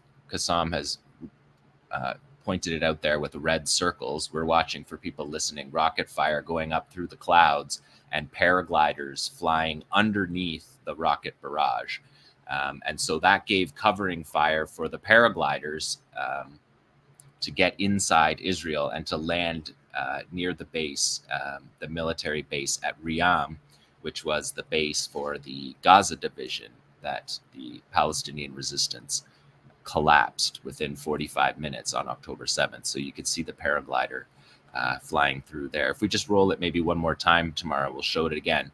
You can watch the rocket fire go up, and then you can watch it traveling, and underneath, literally underneath the rocket fire, if you look 2/3 of the way across the screen, you can see the paragliders literally flying under the rocket fire. And so because the rocket fire pushed the soldiers into their bases, into their bomb shelters, they weren't able to pick up the paragliders that were coming over the wall. The paragliders were the first run. And if we watch as this video goes on, you'll see the paraglider come right through the screen. There, you see him there. And you can see the breaching operation that's happening there. That's the breaching, and there's the paraglider flying through the screen there. So this missile system, this rocket system, rocket artillery system, we haven't seen Qassam use this. It hasn't been in the field report since December. So not only are they not running out of weapons, they're clearly choosing weapons for the appropriate circumstances. And so now that we had a situation on the ground where Israeli forces were mustering outside, and if we show the satellite images here, Tamara, 3B, we could see the satellite imagery of the mustering of the IDF forces on the other side of the border from Rafah. And this is 3 miles, 3 kilometers across the border, well within range. And you can see the armored vehicles build up there. There's about 300 of them that are counted in this satellite footage from Al Jazeera. You could just toggle through these here, Tamara, because the next one shows a little easier to see the row upon row of Merkava tanks, Namr troop carriers, armored bulldozers, D9 armored bulldozers. And so when you're seeing this is the attack. This was the area that's been under attack by rocket fire by the Palestinians for the last week, because under the closed military zone, under the silence of the military censor, Israel over the last week have been building up their forces outside of Rafah. And this is it's the beginning of what I've been saying on the show for a while, that we will see the buildup for the invasion of Rafah. It wouldn't just happen without people knowing, because we see signs like this. It's necessary to bring in hundreds and hundreds of armored vehicles and position them across the border. So even though there's a military censor, even though the entire south is abandoned and is a closed military zone, we're still going to get opportunities, like through this satellite footage, to see the buildup of these forces. And that's what we're seeing this week. And if we go to the next one tomorrow, we can see this was the attack on the 5th. This was on this weekend, Sunday the 5th. The sign says here, you can see the fighter using the regime here. He's testing the fidelity of the wires here. The fighters are in this video. This is a Qassam video from May the 5th. And they indicate the day of the operation, day 212, Sunday, May 5th, day 212, and the Qassam brigades. That's what it said on that sign there you're seeing. So you're seeing the first shots of the regime at the Israeli military base. And I left the audio in, so I'm going to let you guys listen to this, because you can hear Palestinians in this footage responding to the regime attack on the IDF base outside of Rafah.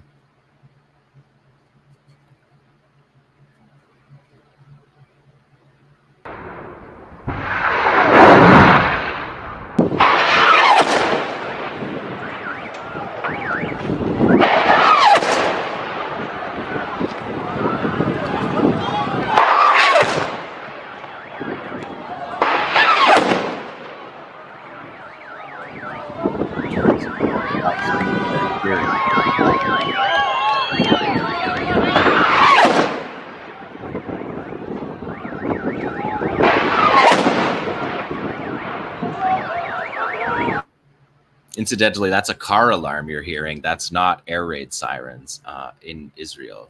The air raid sirens didn't start immediately on this attack.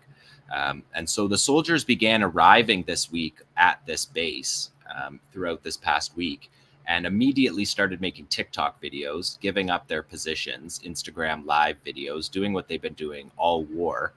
And also their surveillance from Qassam has been watching them move into place for this past week, and they're able to fire on that.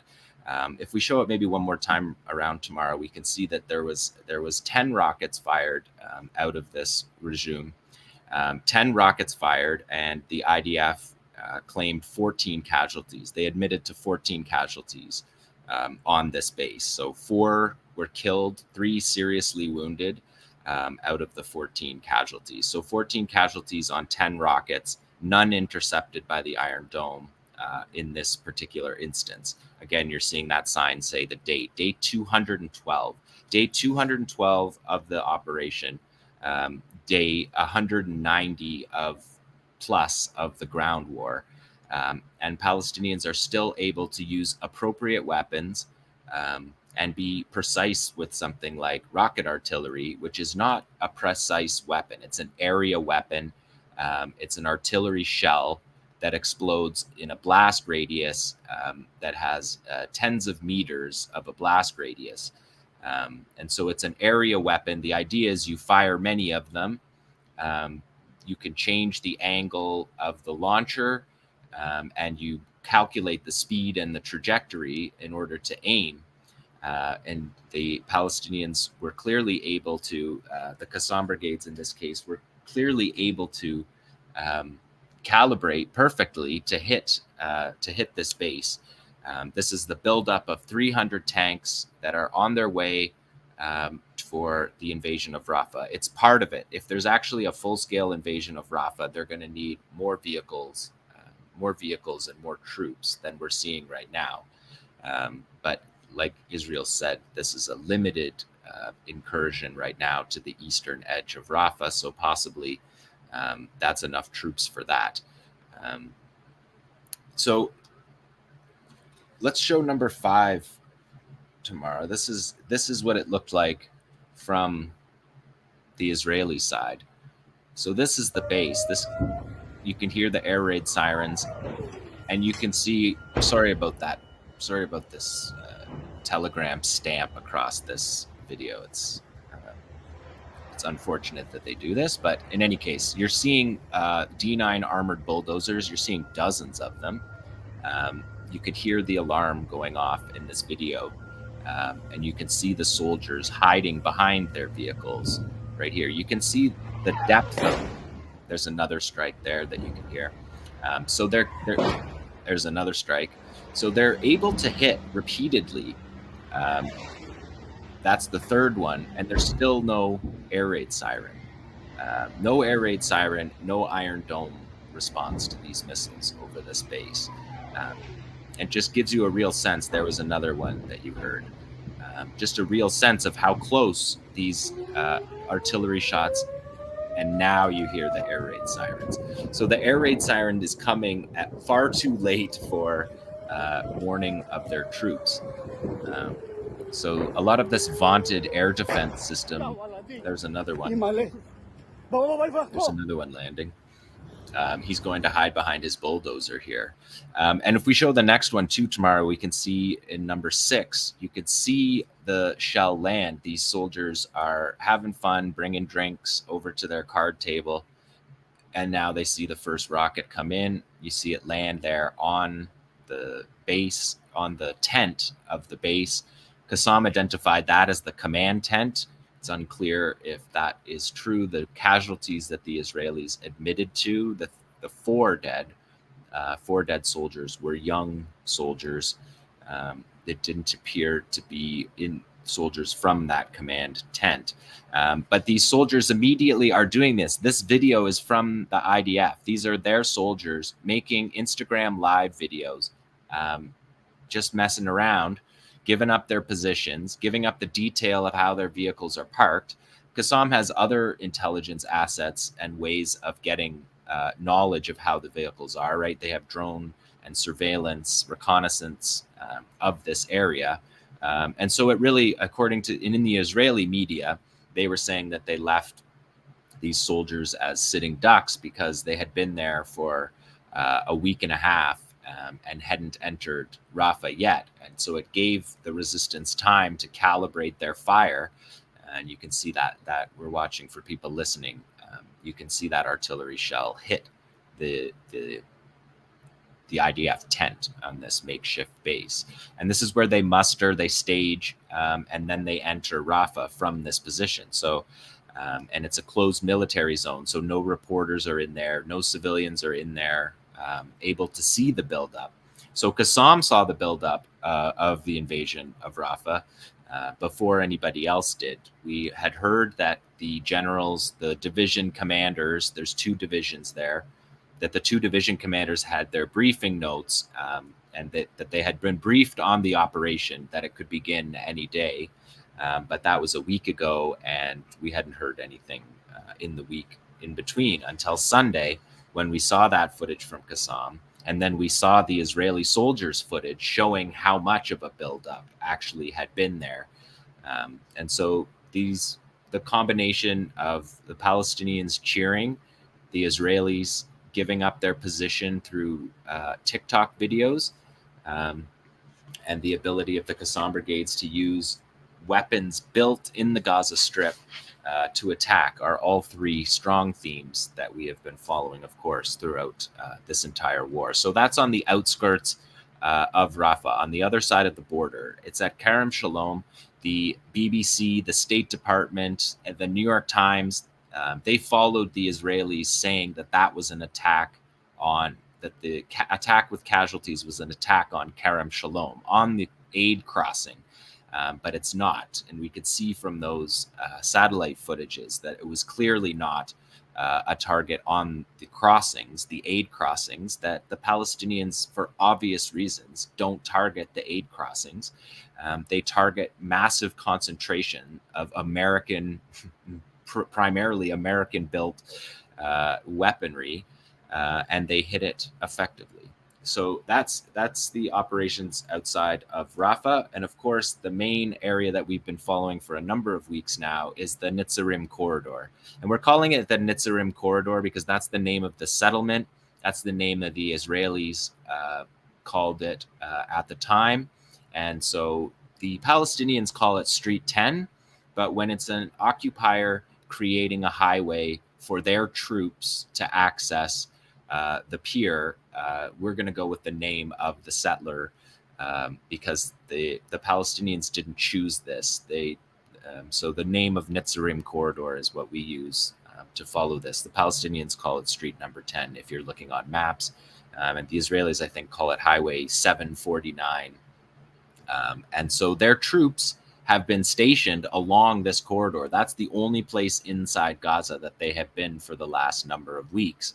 And so, of course, just like anywhere in the West Bank or Gaza, wherever the IDF is present, there's resistance. And so the resistance is in Netzarim corridor. Let's look at number 7 here, Tamara, because this is a Qassam Brigade's Al-Ghul sniper attack on an IDF position in the Netzarim corridor. We're looking at triangles pointing at soldiers in a window. We're still seeing soldiers in a window. We're still seeing soldiers using curtains to think that moving curtains back and forth is somehow keeping them protected.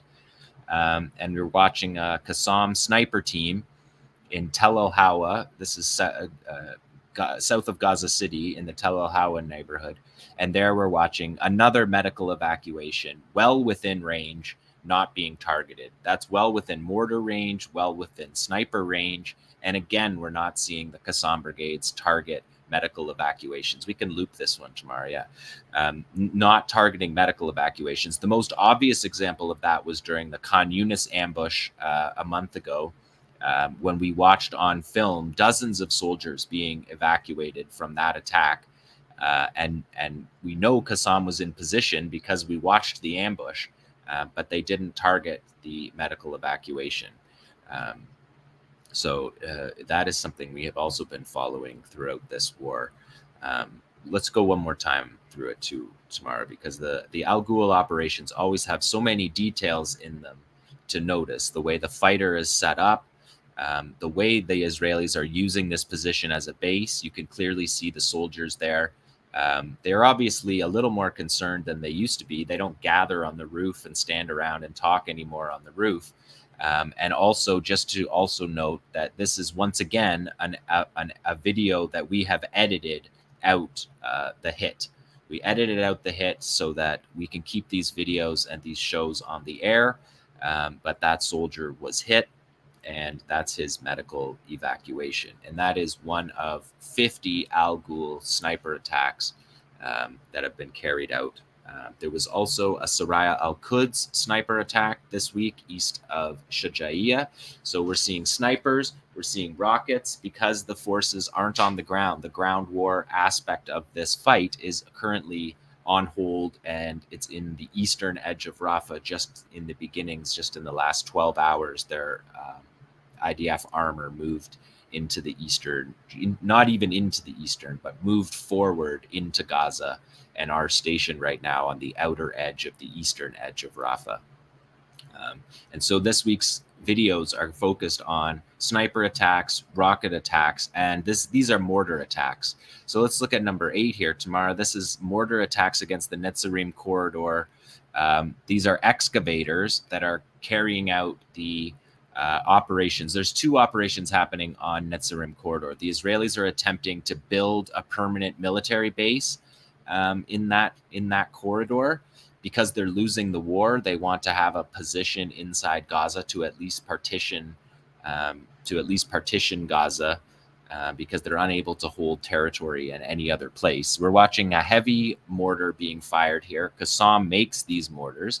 They put mortars into service in 2000 at the beginning of the Second Intifada, and these mortars were used against settlements in the Gaza Strip. So the fighters are well aware of how to use these mortars to target. And so this is what these excavators that are doing this work, building the Israeli base and building the highway, as they call it, which will be a tank road down to the U.S. pier that's on the shore. So if you look at these, we've seen these vehicles be hit before in the war.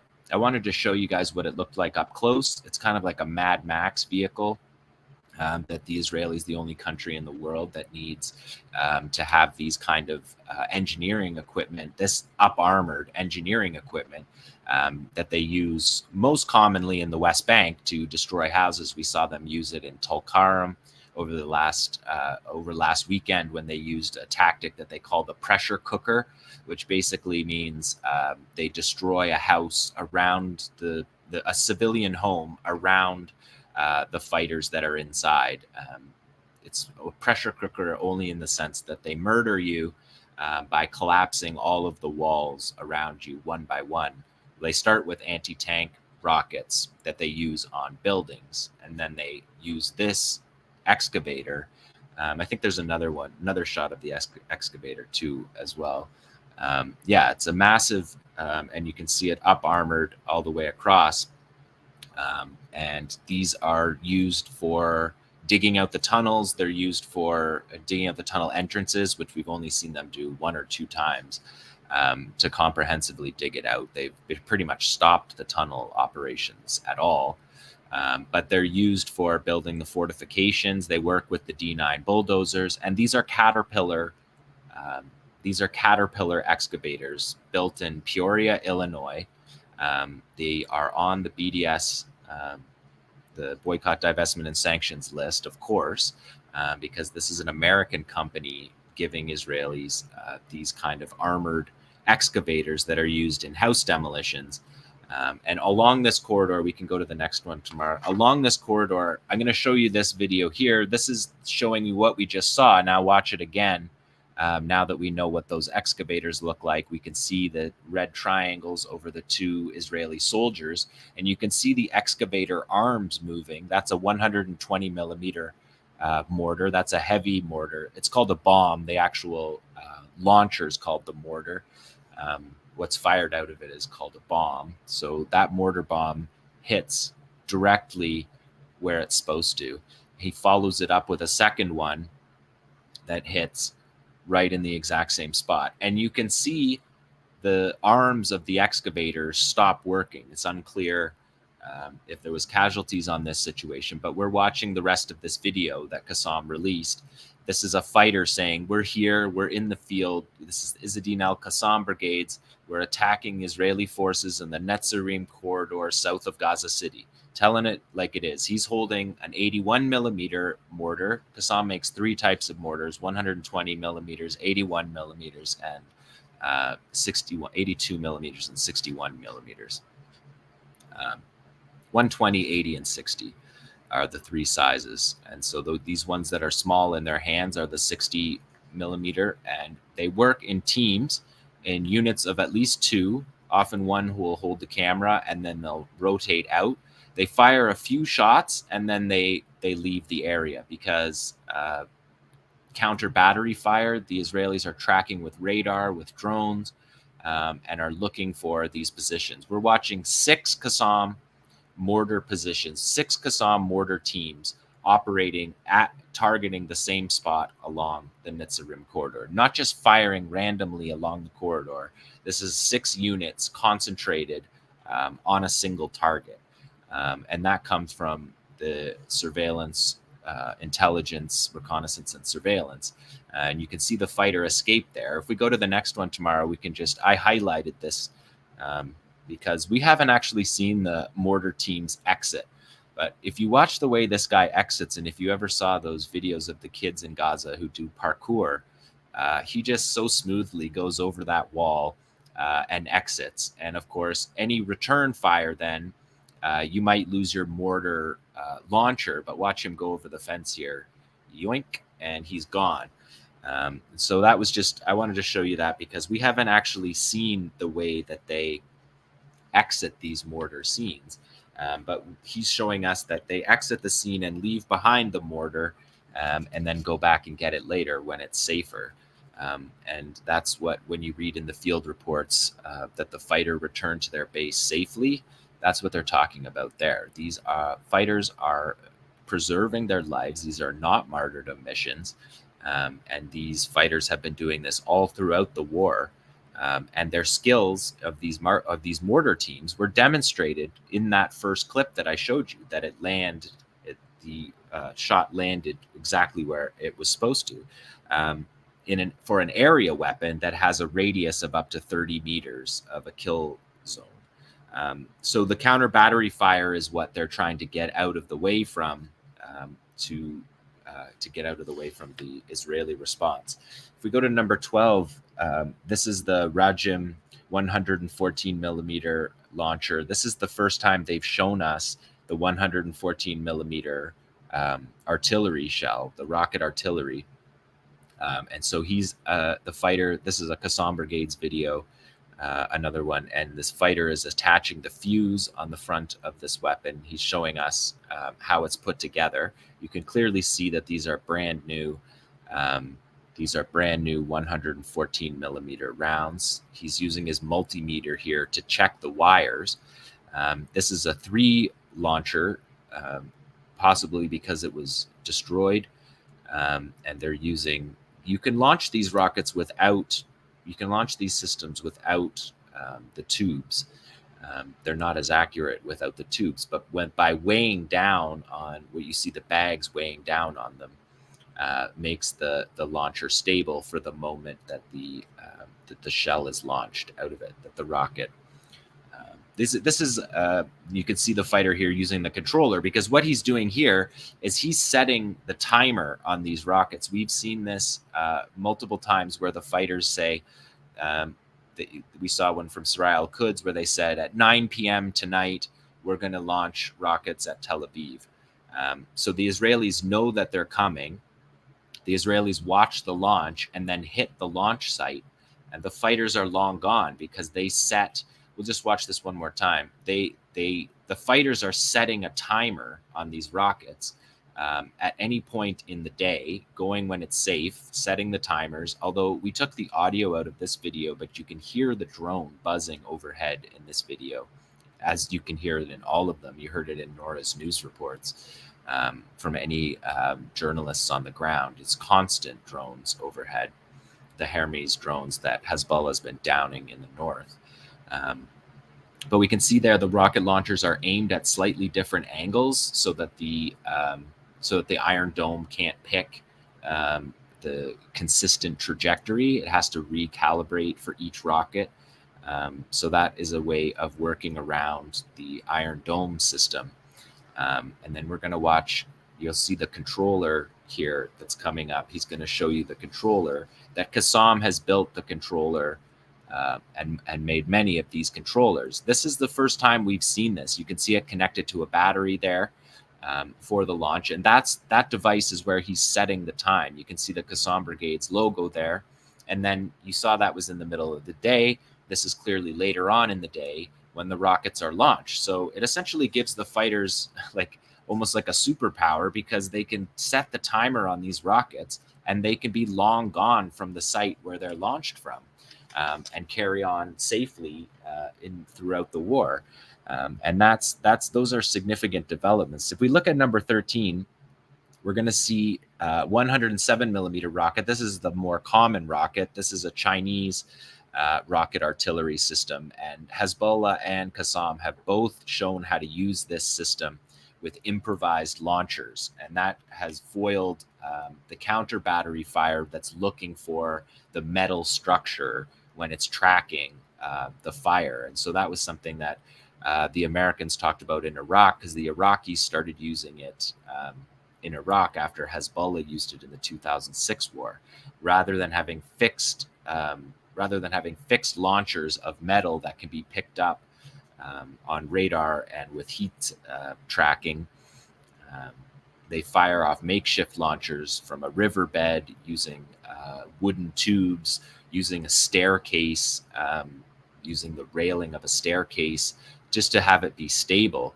And I'm just going to show you one more thing, because you can see on his launch, you could see that Qassam launcher, the controller that he's using for launches. They're putting the sticks over top because the timer is set for multiple hours from now.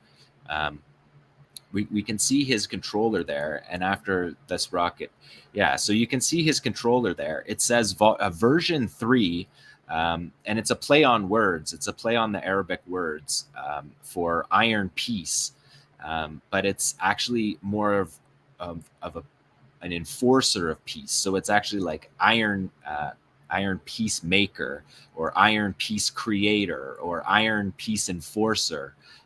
So it's a play on the Iron Dome, and saying that these controllers are to defeat the Iron Dome because they have a timing system. You can see the multiple dials allow you to set the rockets for different times, and the number of rockets and the number of time in between them can be set on this device. And on this device, on this controller, Qassam has a play on words for the Iron Peacemaker to defeat the Iron Dome. And interestingly, the Israelis yesterday, in the time between hitting that base and today, there's been more than 15 regime attacks on Israeli forces. And yesterday, the Israelis, because no Iron Dome worked during that operation that I just showed you that had 14 casualties. We saw no Iron Dome. You would have seen the Iron Dome go up in the soldiers' footage, and you don't see that. You don't see it on the Palestinian footage either. So there was none in there. They took 14 casualties. Yesterday, the IDF, nobody asked them, but they admitted that yesterday they were bragging about it. They said that the Iron Dome shot down 5 of 12 rockets that were launched from this regime system on their base. So the IDF is bragging about 5 out of 12 rockets being shot down. So they lost the engagement 7-5 and are bragging about their $1 billion Iron Dome system that the United States has helped them for a decade or more put into place. And the Palestinians are defeating that system and destroying their soldiers' concentrations using Gaza-built 114 millimeter rockets and a regime multiple launch rocket artillery system that has a controller called the Iron Peacemaker.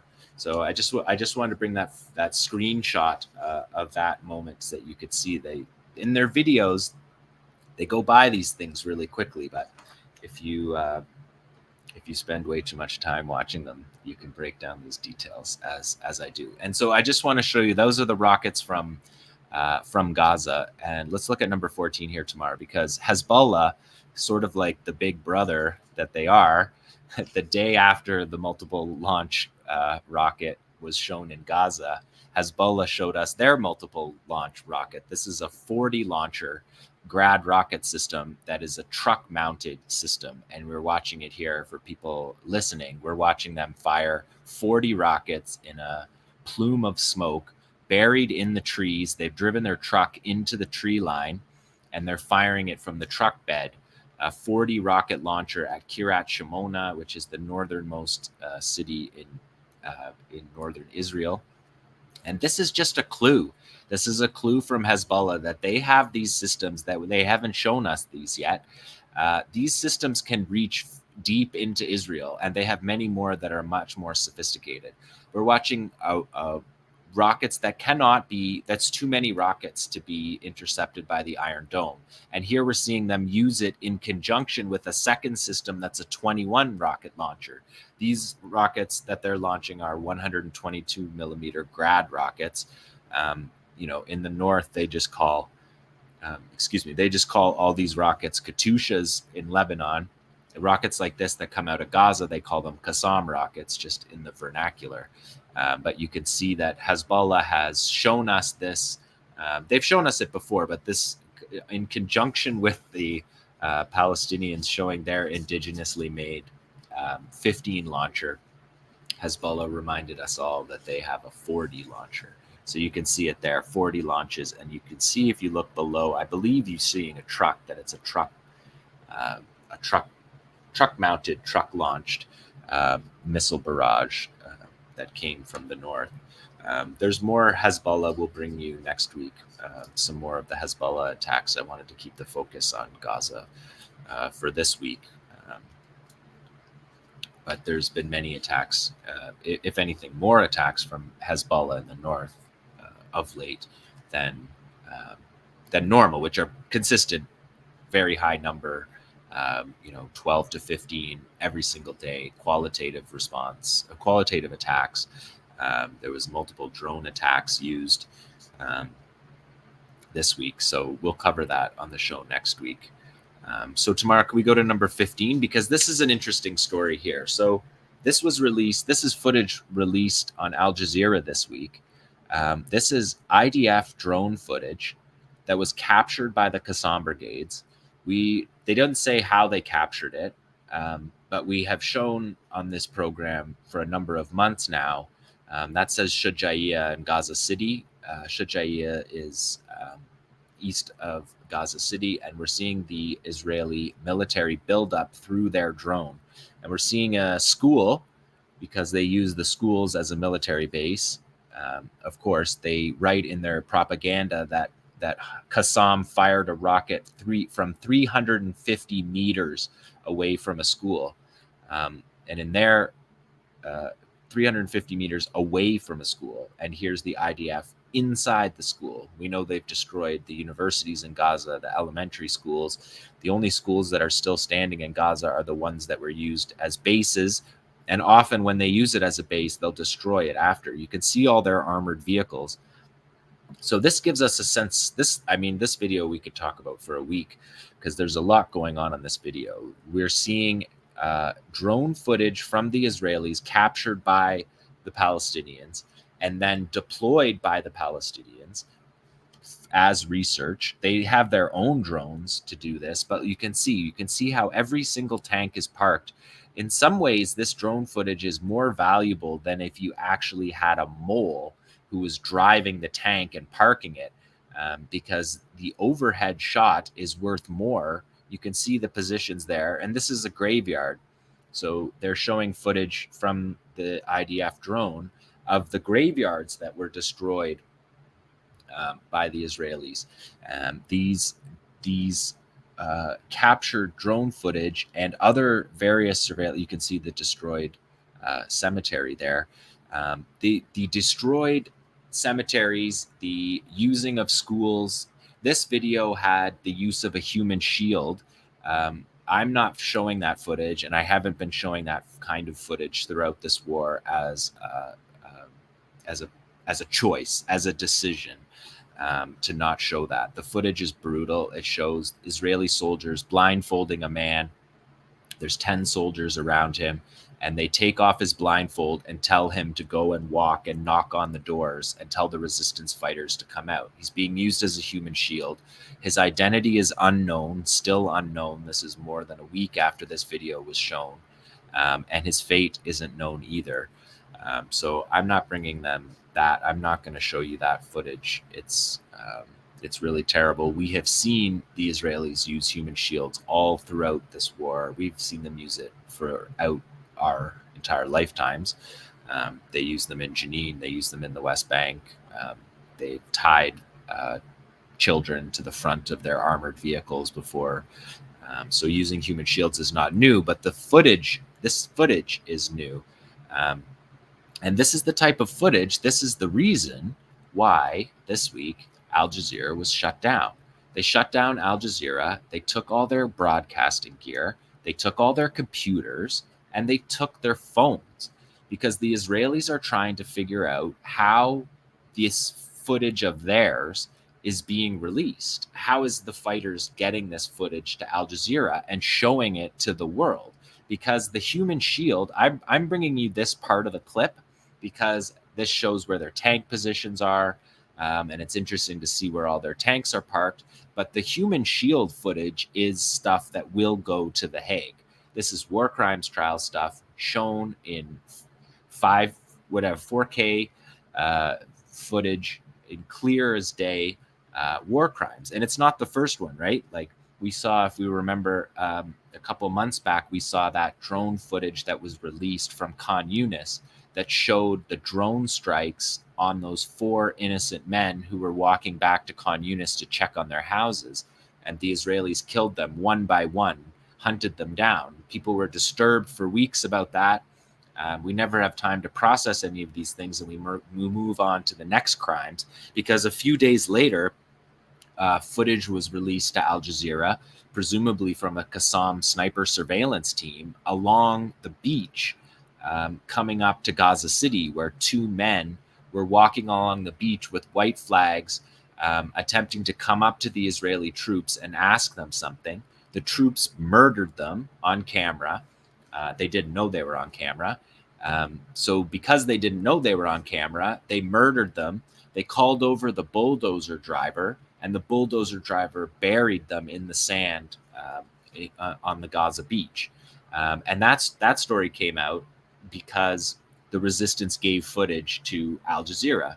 So it's, of all the international humanitarian lawyers, international law, NGOs, human rights groups, the footage of this war, the definitive footage of this war, of Israel's war crimes, is going to be given by the resistance.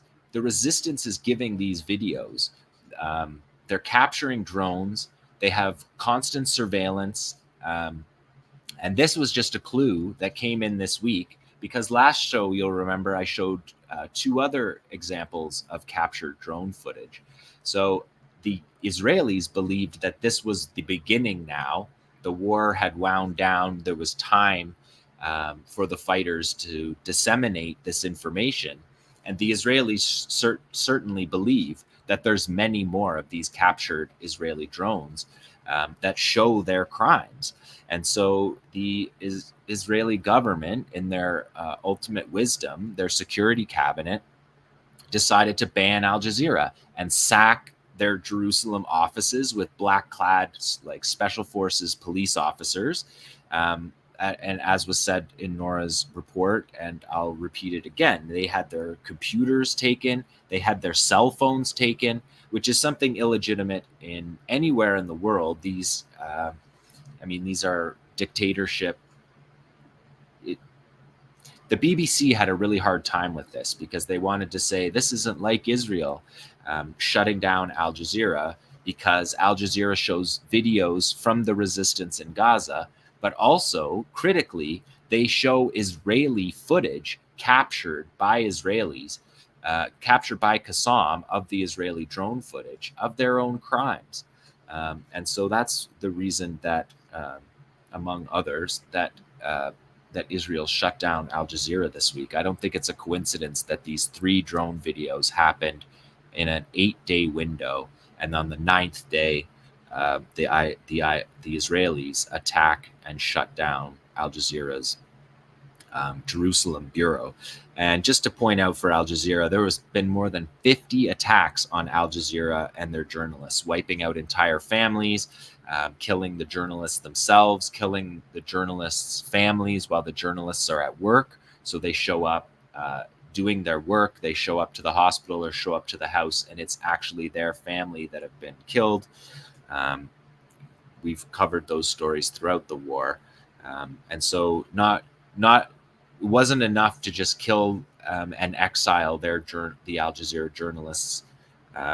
They actually banned the network stole all of their broadcasting equipment, stole their computers, and stole their phones because of what we're looking at here, which is captured Israeli drone footage showing war crimes, showing them using schools as military bases, showing them overrunning and digging up gravestones for no military purpose. This is not part of, you can see the tank is just positioned there right inside the cemetery, and they drove over the gravestones. That's what that crushed rock that you see in front of the tank is.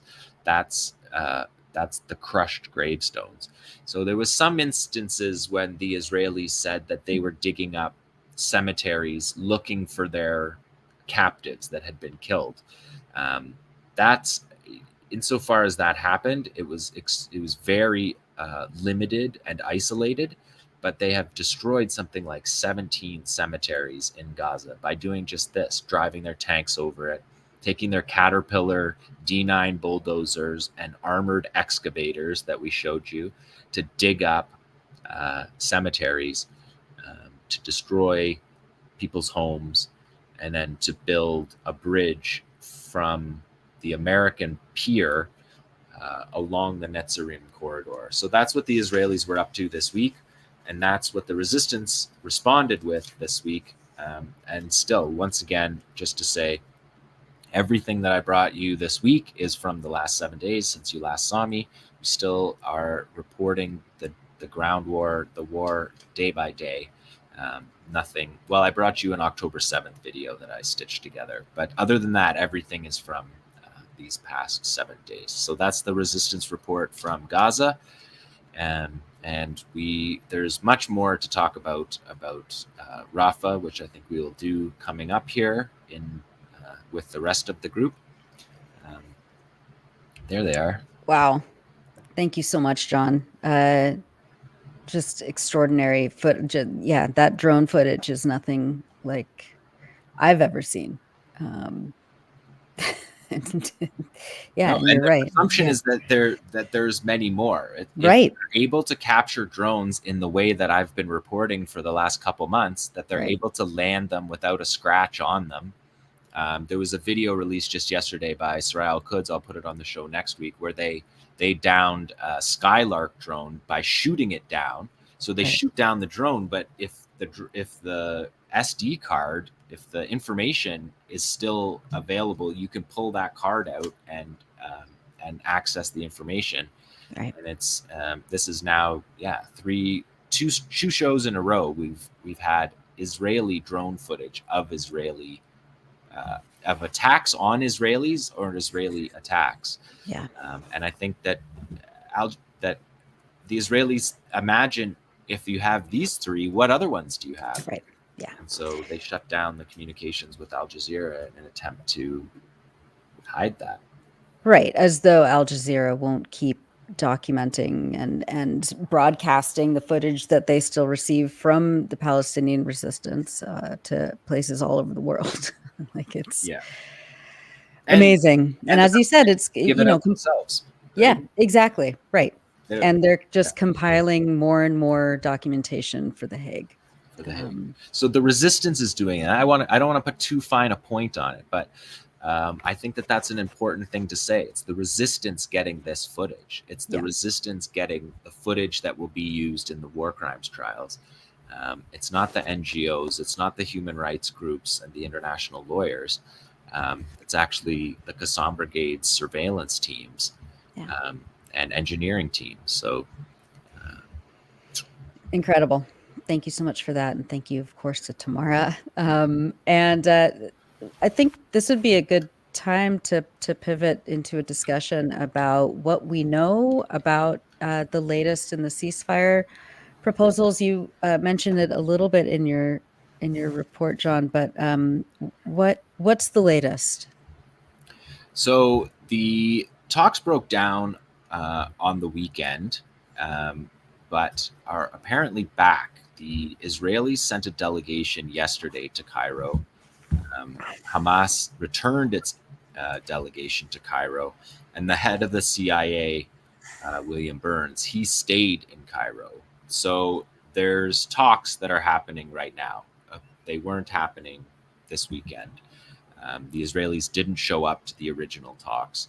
So we don't, just to say off the top that everything we get is from leaks. It's from leaks from the Americans, it's leaks from the Qataris, it's leaks from the Egyptians.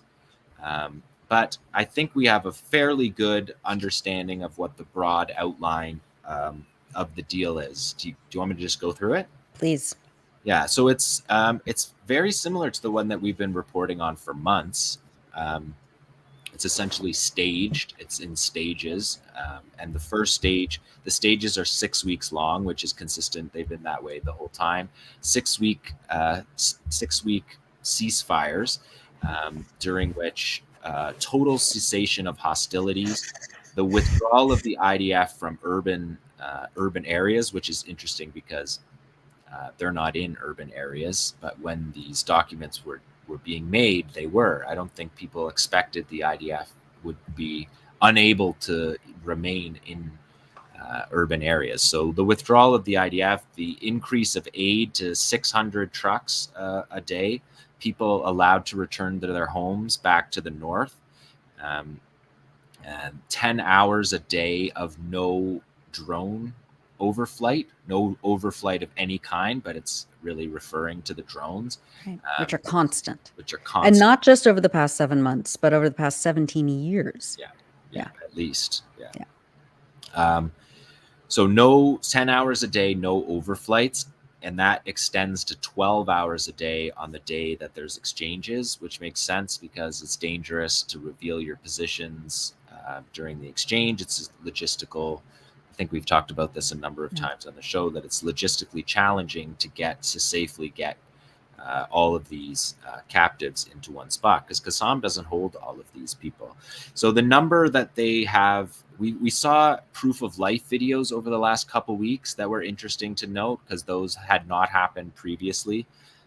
So proof of life videos seemed to be the trade-off for more aid. We've seen an elevation of the levels of aid, still brutally low, but double what they were when they were under 100 for many of these days. And so we know enough now that there's 33 civilians and women soldiers in the first batch to be released. And those 33 would be released in the first 6 week stage. And roughly the soldiers, the numbers are flexible. Qassam is flexible on the numbers. They're not flexible on the principled issues about it, which is that ceasefire, withdraw, return, and reconstruction. Those are core issues they won't make changes on.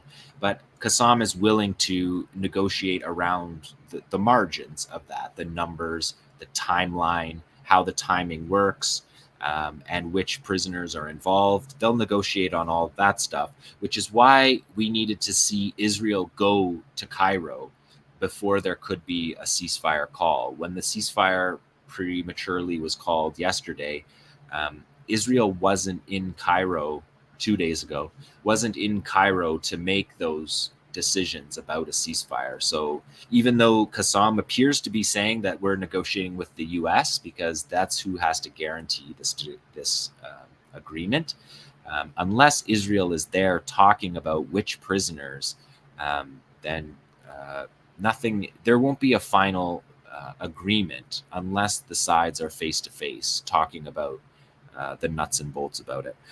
So the 33 prisoners would be released, 3 a day in that first stage, the beginning of the reconstruction of the infrastructure, so power, water,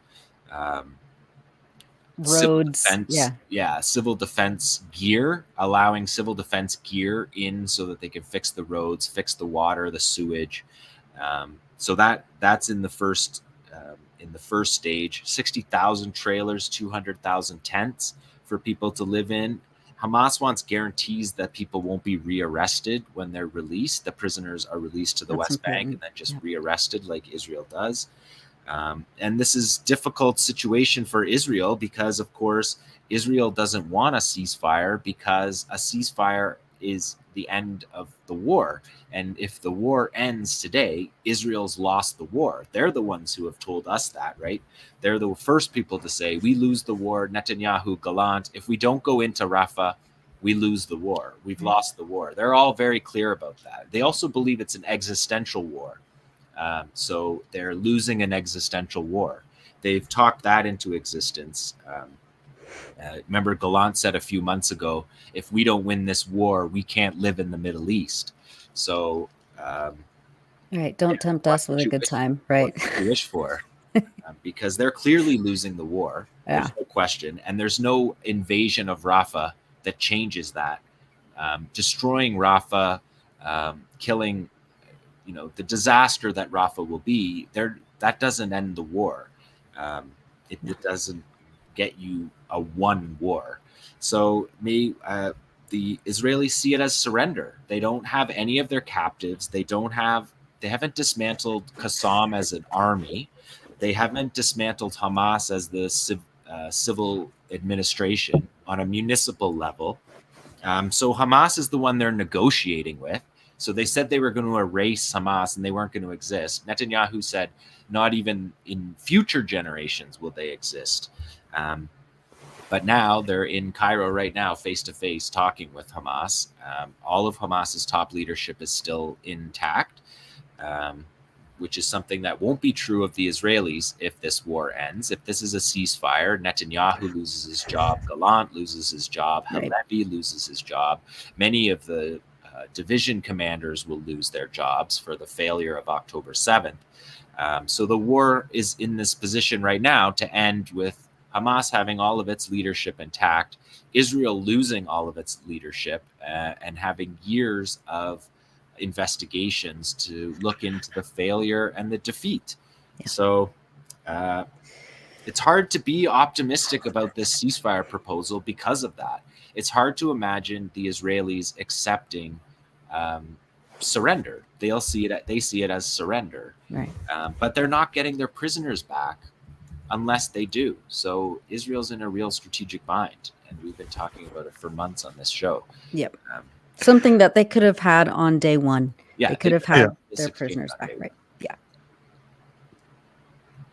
And just to confirm, just to clarify for viewers, that everything John's just been talking about in the ceasefire details that were agreement leaks that were leaked to, it seems, by the Qatari mediators perhaps, to Al Jazeera, was what was of course rejected by Israel. I mean, according to reporting, was initially put forward by them, or at least the Hamas were seeing it as an Israeli proposal that they then agreed to, and then Israel then rejected after Hamas agreed to it.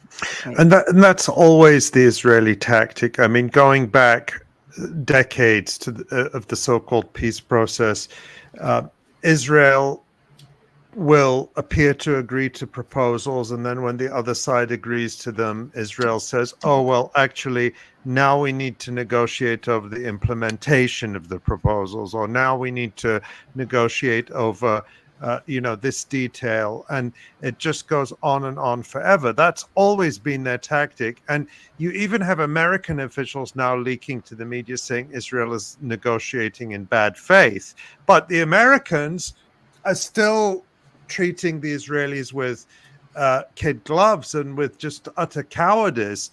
We've had these reports in the last day or two that the United States is delaying shipments of 2,000-pound bombs because of concerns about how Israel would use them in Rafah. I mean, you could say, well, finally, but at the same time, I mean, it's just so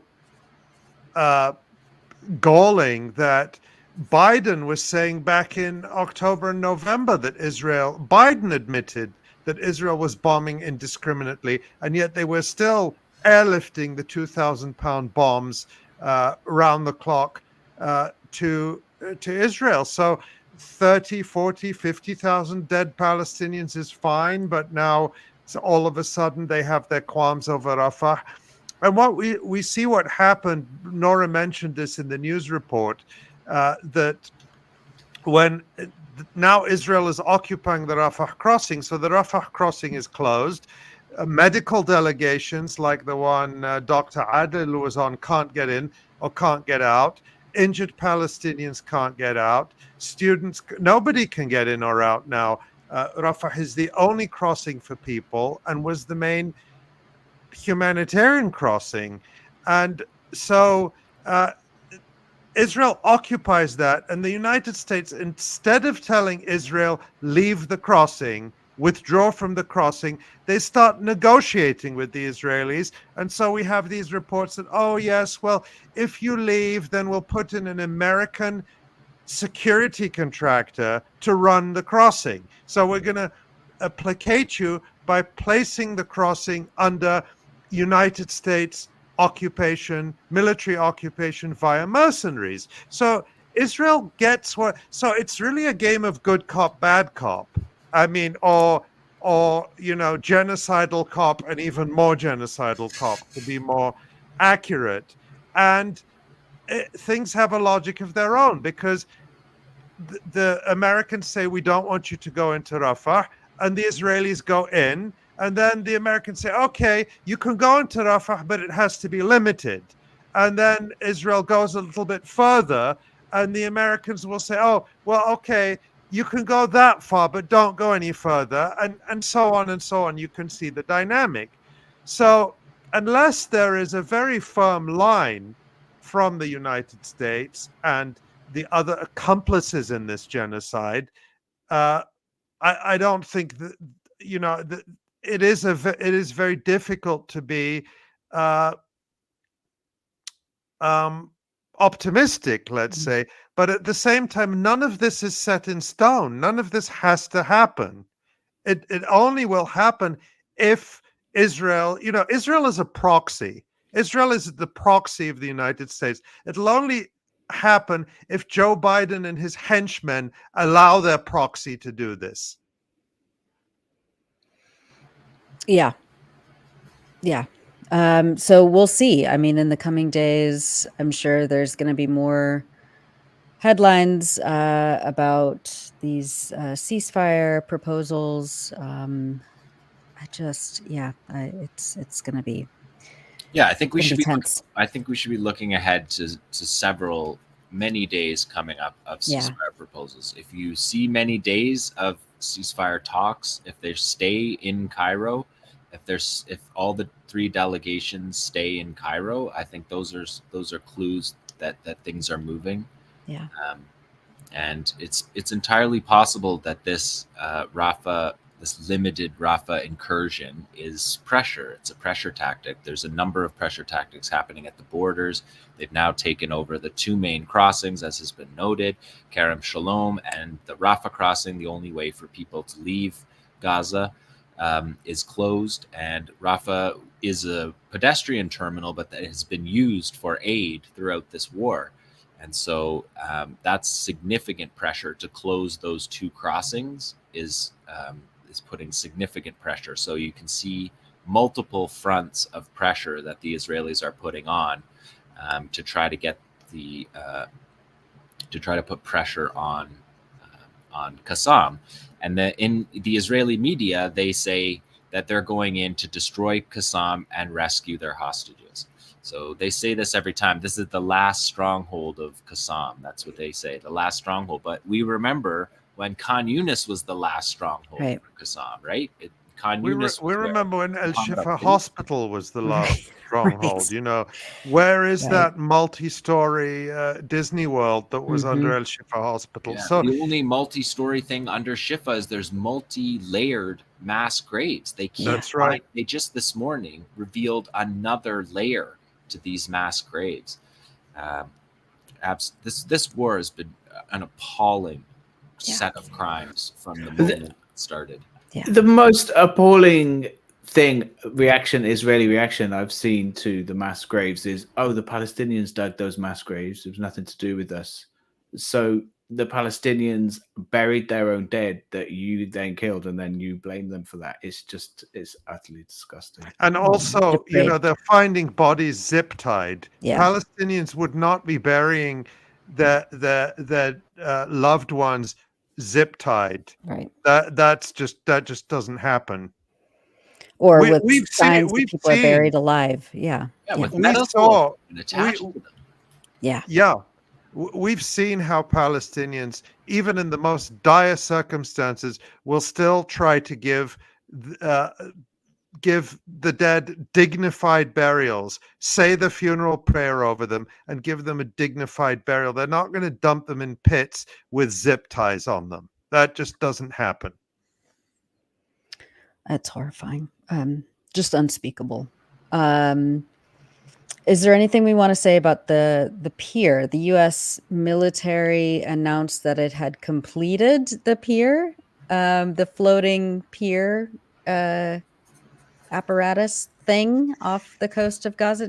John, what's the So latest on that? as I said last week, completing the pier is easy. The pier is like Legos. They just assembled it. It creates a causeway. They all hook into each other, and then they anchor to the bottom of the sea. So they built a floating dock that's 3 miles offshore that's anchored to the seafloor. And they have now built, apparently, the causeway, which is the 1,800-foot pier. The pier, they're calling it a causeway because of the way that it sits. Right. And so that causeway has been built. But as with all of this project, that's not interesting that it's been built. That part was easy. The interesting part is that suddenly, as it's built, they're not attaching it to the shore for reasons that were apparently said to be weather, which doesn't sound super convincing in the summer in Gaza. I did see that there was some rain over the last 36 hours, but nothing that would prevent you from anchoring to the shoreline. So not clear what this delay is about for this pier. But also the ceasefire negotiations will make the pier irrelevant. Right. That's because the Israelis in the ceasefire negotiations will have to withdraw from the Netzarim corridor in those negotiations. So, and another $300 million just $320 vaporized into thin air. Minimum, they say. Yeah. 1,000 soldiers off the shore. Right. Amazing. I mean, it's unclear what will happen. Maybe the Americans will come on shore and the Israelis will leave. The Palestinians will not attack the aid pier if the Israelis are not involved in it. If Palestinians are accepting the aid at the end of the pier from U.S. soldiers would not be targets. Qassam has said through their entire history that they don't target Americans. So the idea that they would fire on American troops on that pier, it doesn't match their history of struggle and the principles of their struggle. So I don't know. I don't think the Americans expected to be building this pier without a ceasefire. I think that they thought a ceasefire was coming and they were going to thread the needle during that ceasefire. And that's just clearly not the case right now. But the ceasefire is there to be agreed to. At least this first stage, the first stage of this ceasefire is ready to be agreed to. It's civilians and women soldiers. They have the numbers. It's 50-1 for the women soldiers, for women prisoners. It's 30 to 50-1 for the civilians. That exchange, we've been saying it for months, is not complicated. That's a very easy exchange to do. Their next stage, where you're negotiating for commanders, battalion commanders, and even division commanders, brigade commanders, that's a complicated negotiation. But this first stage, to stop the war, to allow people to move home, to repair the infrastructure, this can happen. this can happen. All right. Well, thanks for that. And just in the last few minutes, Ali, I know you have some updates on various international prizes awarding excellence in journalism. I think you're muted. Yeah, just a few quick follow-ups on stories we've been covering. Yeah. And let's go to the first one. Tamara, many people may have heard that the New York Times and the Washington Post won Pulitzer Prizes. The New York Times whole international news stuff won a prize for their coverage of Gaza. This is the same New York Times that, as we know, fabricated the whole rape hoax, the Jeffrey Gettleman rape hoax. That's a story we can show that we've been covering regularly. Tamara, I don't know if you just want to flash our coverage for people who maybe are just joining us this week. The whole Jeffrey Gettleman rape hoax, which the New York Times is still standing by. And the Washington Post, we can show that too and remind people that back in, was it in January, the Washington Post ran a hit piece, a smear piece against the Electronic Intifada and other independent media who are actually doing real reporting. So I guess that's something that the Pulitzer Prize Committee thought deserved recognition. And I don't follow these bogus prizes where the establishment pats each other on the back. So I only learned this week that the Pulitzer Prize is actually awarded out of Columbia University, which is very, very fitting. So let's move on to the next thing, which is Joe Biden gave an International Holocaust Remembrance Day speech this week, and we can listen to just a few seconds of it. It's pretty nauseating. I just want to warn people, but let's run it.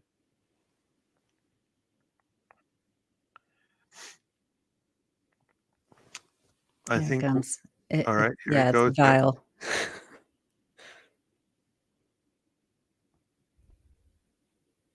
Let's see if we can get the sound up. All right. Oh.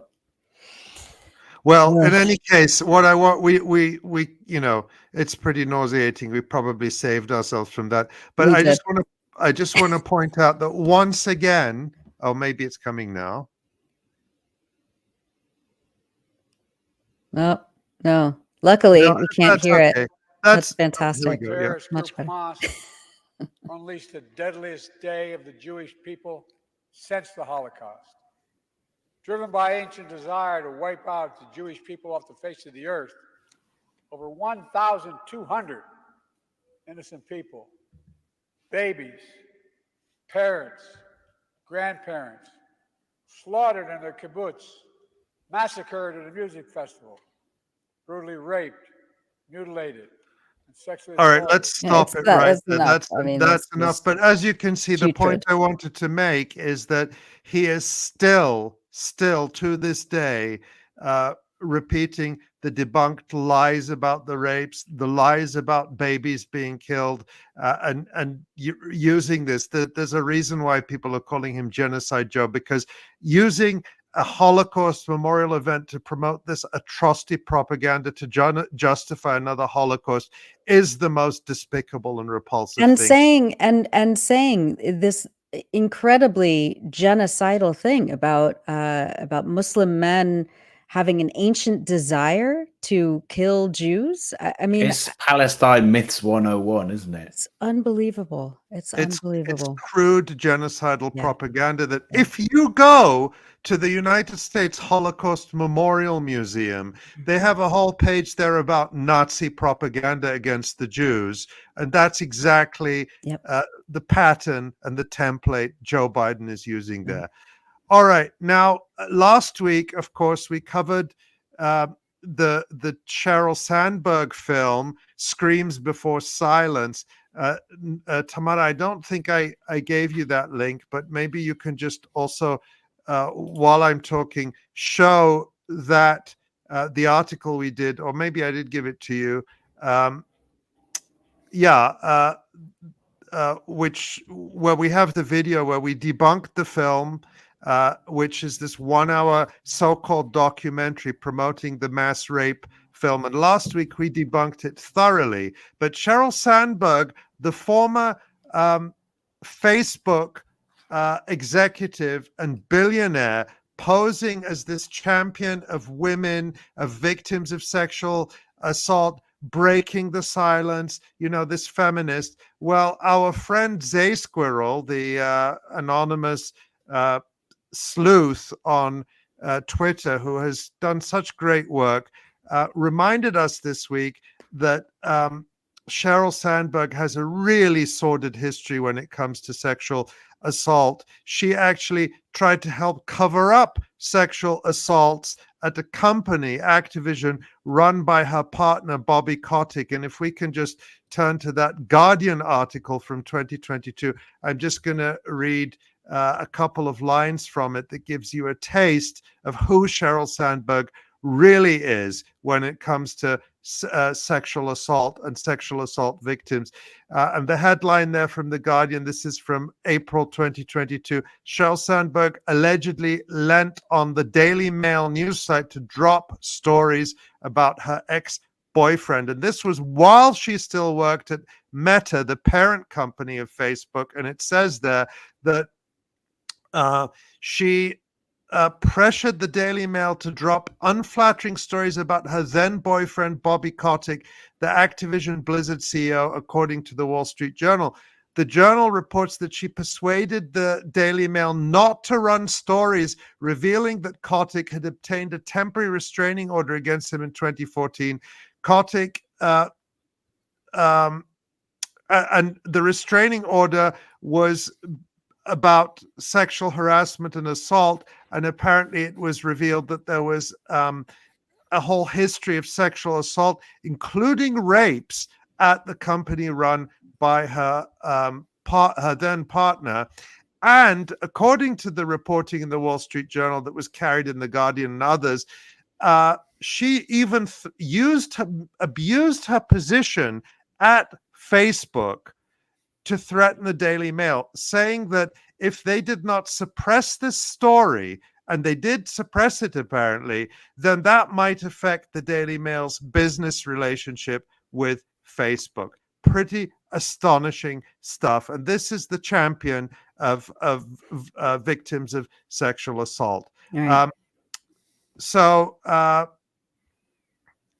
I guess I have one more thing, and that is that on May the 7th, so yesterday, the Israel Postal Service issued a new commemorative stamp. And here it is. It is dedicated to Zaka. Asa, do you want to say something about Zaka? Viewers are very familiar with Zaka. They are the so-called rescue organization we've talked about a lot, including last week, who fabricated many of the atrocity hoaxes, including burned babies, pregnant woman who had the fetus cut out of her, and of course they played a prominent role in the rape hoax, and they're being honored by the Israel Postal Service. Let's flash up that story by Asa. Asa, maybe you just want to say a quick word about it. Yeah, I mean, Zaka, like you said, Zaka are one of the main sources of the most debunked atrocity propaganda about the 40 beheaded babies, which was completely untrue. Children being tied together and, burnt alive, all these kind of lies. And they come across on Western media. The Western media tries to portray them as basically paramedics, as if they're they say they're first responders, but they're really what they are is a Jewish extremist group. And they now, even more importantly, they now have a very solid record of just outright lying and fabrication, which Zay Squirrel in particular has done a good job of exposing. I wrote this article about, and Max Blumenthal at the Electronic Intifada has also done some very good reporting. At the Grey Zone. At the Grey Zone. And Mondo was too. And let's just look at that stamp again. And while we look at it, I just want to remind people that as we discussed on last week's live stream, Zaka was founded by a man, what was Yossi Moshe Meshi Zahav, I forget his first name, but Meshi Zahav, who was credibly accused of raping dozens of children over a period of 40 years. And when those revelations came out and the Israeli police opened investigation in 2021, he tried to hang himself, and then he actually died from his injuries a year later. So an organization founded and run for 30 years by a child rapist, and then involved in atrocity propaganda in order to justify and advance a genocide. And this is who the state of Israel is commemorating. And I don't know, in the United States, when the Postal Service issues a stamp that is dedicated to a certain cause, like there's breast cancer awareness stamps, they add a few cents to the price, and then those extra cents actually go to that cause, donated to charities related to that cause. I don't know if that's the same in Israel, so I don't know whether Zaka is actually getting money from this postage stamp, but they are certainly getting publicity, which they have been using up to now to raise a ton of money off their fabrications and lies and complicity in genocide. Incredible. I mean, from Sheryl Sandberg to Zaka, it's that adage that we've been hearing. Every accusation is a confession. And it's important to keep that in mind when we see this kind of propaganda being laundered, especially here in the US media. So with that, let's take a look at the site very quickly. We have just unbelievable coverage right now on the front page from Maureen there up at the top, warning of Srebrenica in Gaza as Israel seizes Rafah crossing, which I cited from in my opening report. But then under our features, we have just extraordinary coverage by our writers in Gaza. Yes, and the piece, The Story of a Beautiful Awful by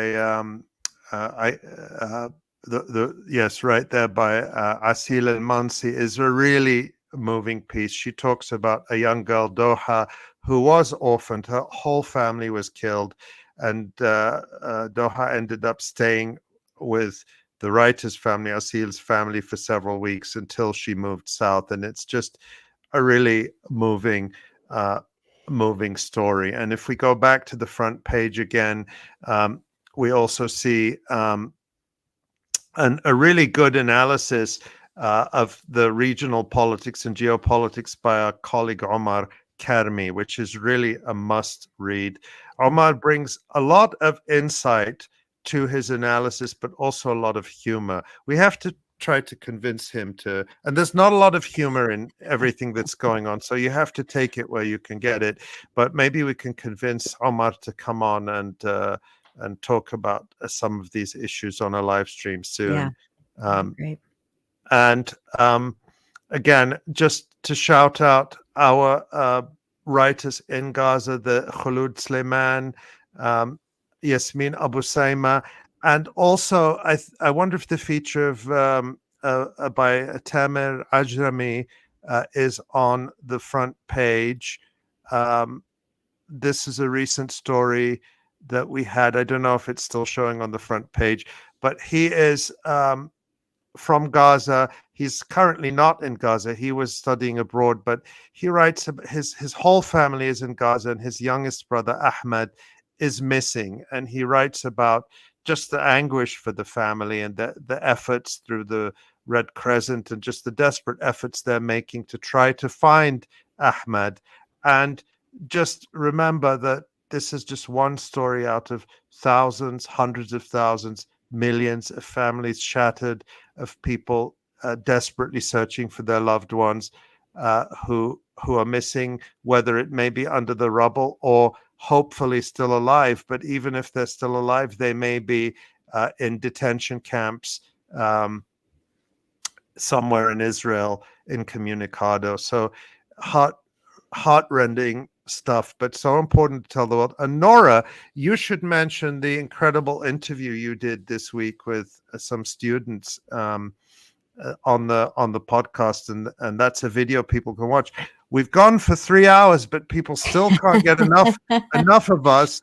this live stream is about to end, but if they still want more, they can watch this incredible interview. Yeah, it's great. It's up on our YouTube page. I've been so behind the past few days that I haven't been able to put it up on the EI site yet.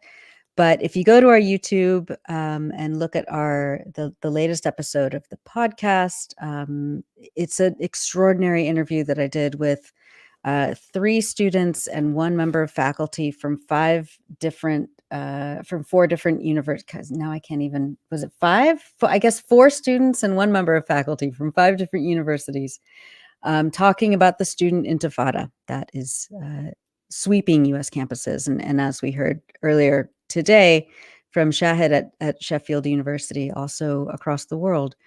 And the discussion included students from Columbia and UCLA, where, of course, notoriously the NYPD and the LAPD, respectively, used full force against the student encampments. And they talked about their experiences being in these encampments while the police were raiding it, and also Zionist thugs were raiding it, especially in the case of UCLA. And we also talked with Bryce Green, who's been on this show before. He's a grad student at Indiana University, and he was banned for 5 years for being part of the encampment, for protesting, and for asking questions of the police officers during his arrest. As well as Bikram Gill, a fantastic professor at Virginia Tech, who was also arrested, and a student at California State University, LA. Some of these working class state universities and city colleges and community colleges aren't getting a lot of attention. And they're being, in some cases, like as we saw against City College of New York, they're being even more brutalized than attacks by the cops that we saw at Columbia and UCLA. So, and University of Texas, Austin. I mean, the list is just exhaustive, the amount of attacks that students have endured the last few weeks. So anyway, go to that episode. I'm really proud of it. It will be up on the EI site as well as a post and embedded with the video there. But yeah. I just want to say again, this has been a tough week for everyone. Yeah. First and foremost for people in Gaza, of course, and their families outside Gaza who are concerned about their loved ones. But it's been a tough week for everyone. And I just want to say again, thank you to everyone for all your support and love that you send us in so many ways, and that we feel, and that we try to reflect back to our colleagues in Gaza in every way we can and let them know of the support. Of course, we try to talk to them directly whenever we can, as we did last week with Dunya Abu Sitta and this week with Abubaker, and we'll continue to try to do that. And also to say thank you for your donations. They have allowed us to, we're doing it anyway, but you've allowed us with great confidence to be able to continue to provide a level of support to all our writers in Gaza, or to as many as we can reach. We continue to do that. We will remain committed to them. We will continue to support them in every way that we can, including by making sure that they can support their families as best as they can in an utterly dire situation. And so thank you for all of the support you give us. Yeah, thank you so much. Before we go, Asa, do you want to just throw up a few of the comments from over the last 3 hours of this broadcast? Yeah, okay. Maybe I'll skip the locations this week. There's too many of them, but there was some. We had a lot of support for Abubaker Abed earlier in the show. Of course, the chat was absolutely, just blazing with support for Abubaker Abed. Sending love from Toronto, Abubaker, the yellow is of Gaza, symbol of courage and resilience to the world. And this viewer says, EI is essential reading and viewing. Every one of you have my deepest gratitude, and Abubaker, you're such a treasure to humanity. Thank you to everyone who wrote in. Indeed. Yes, thank you, everyone. Thank you, Tamara Nassar, for being brilliant as always. Thanks, John, Asa, Ali, everyone at the Electronic Intifada. We will see you very soon. Thanks so much.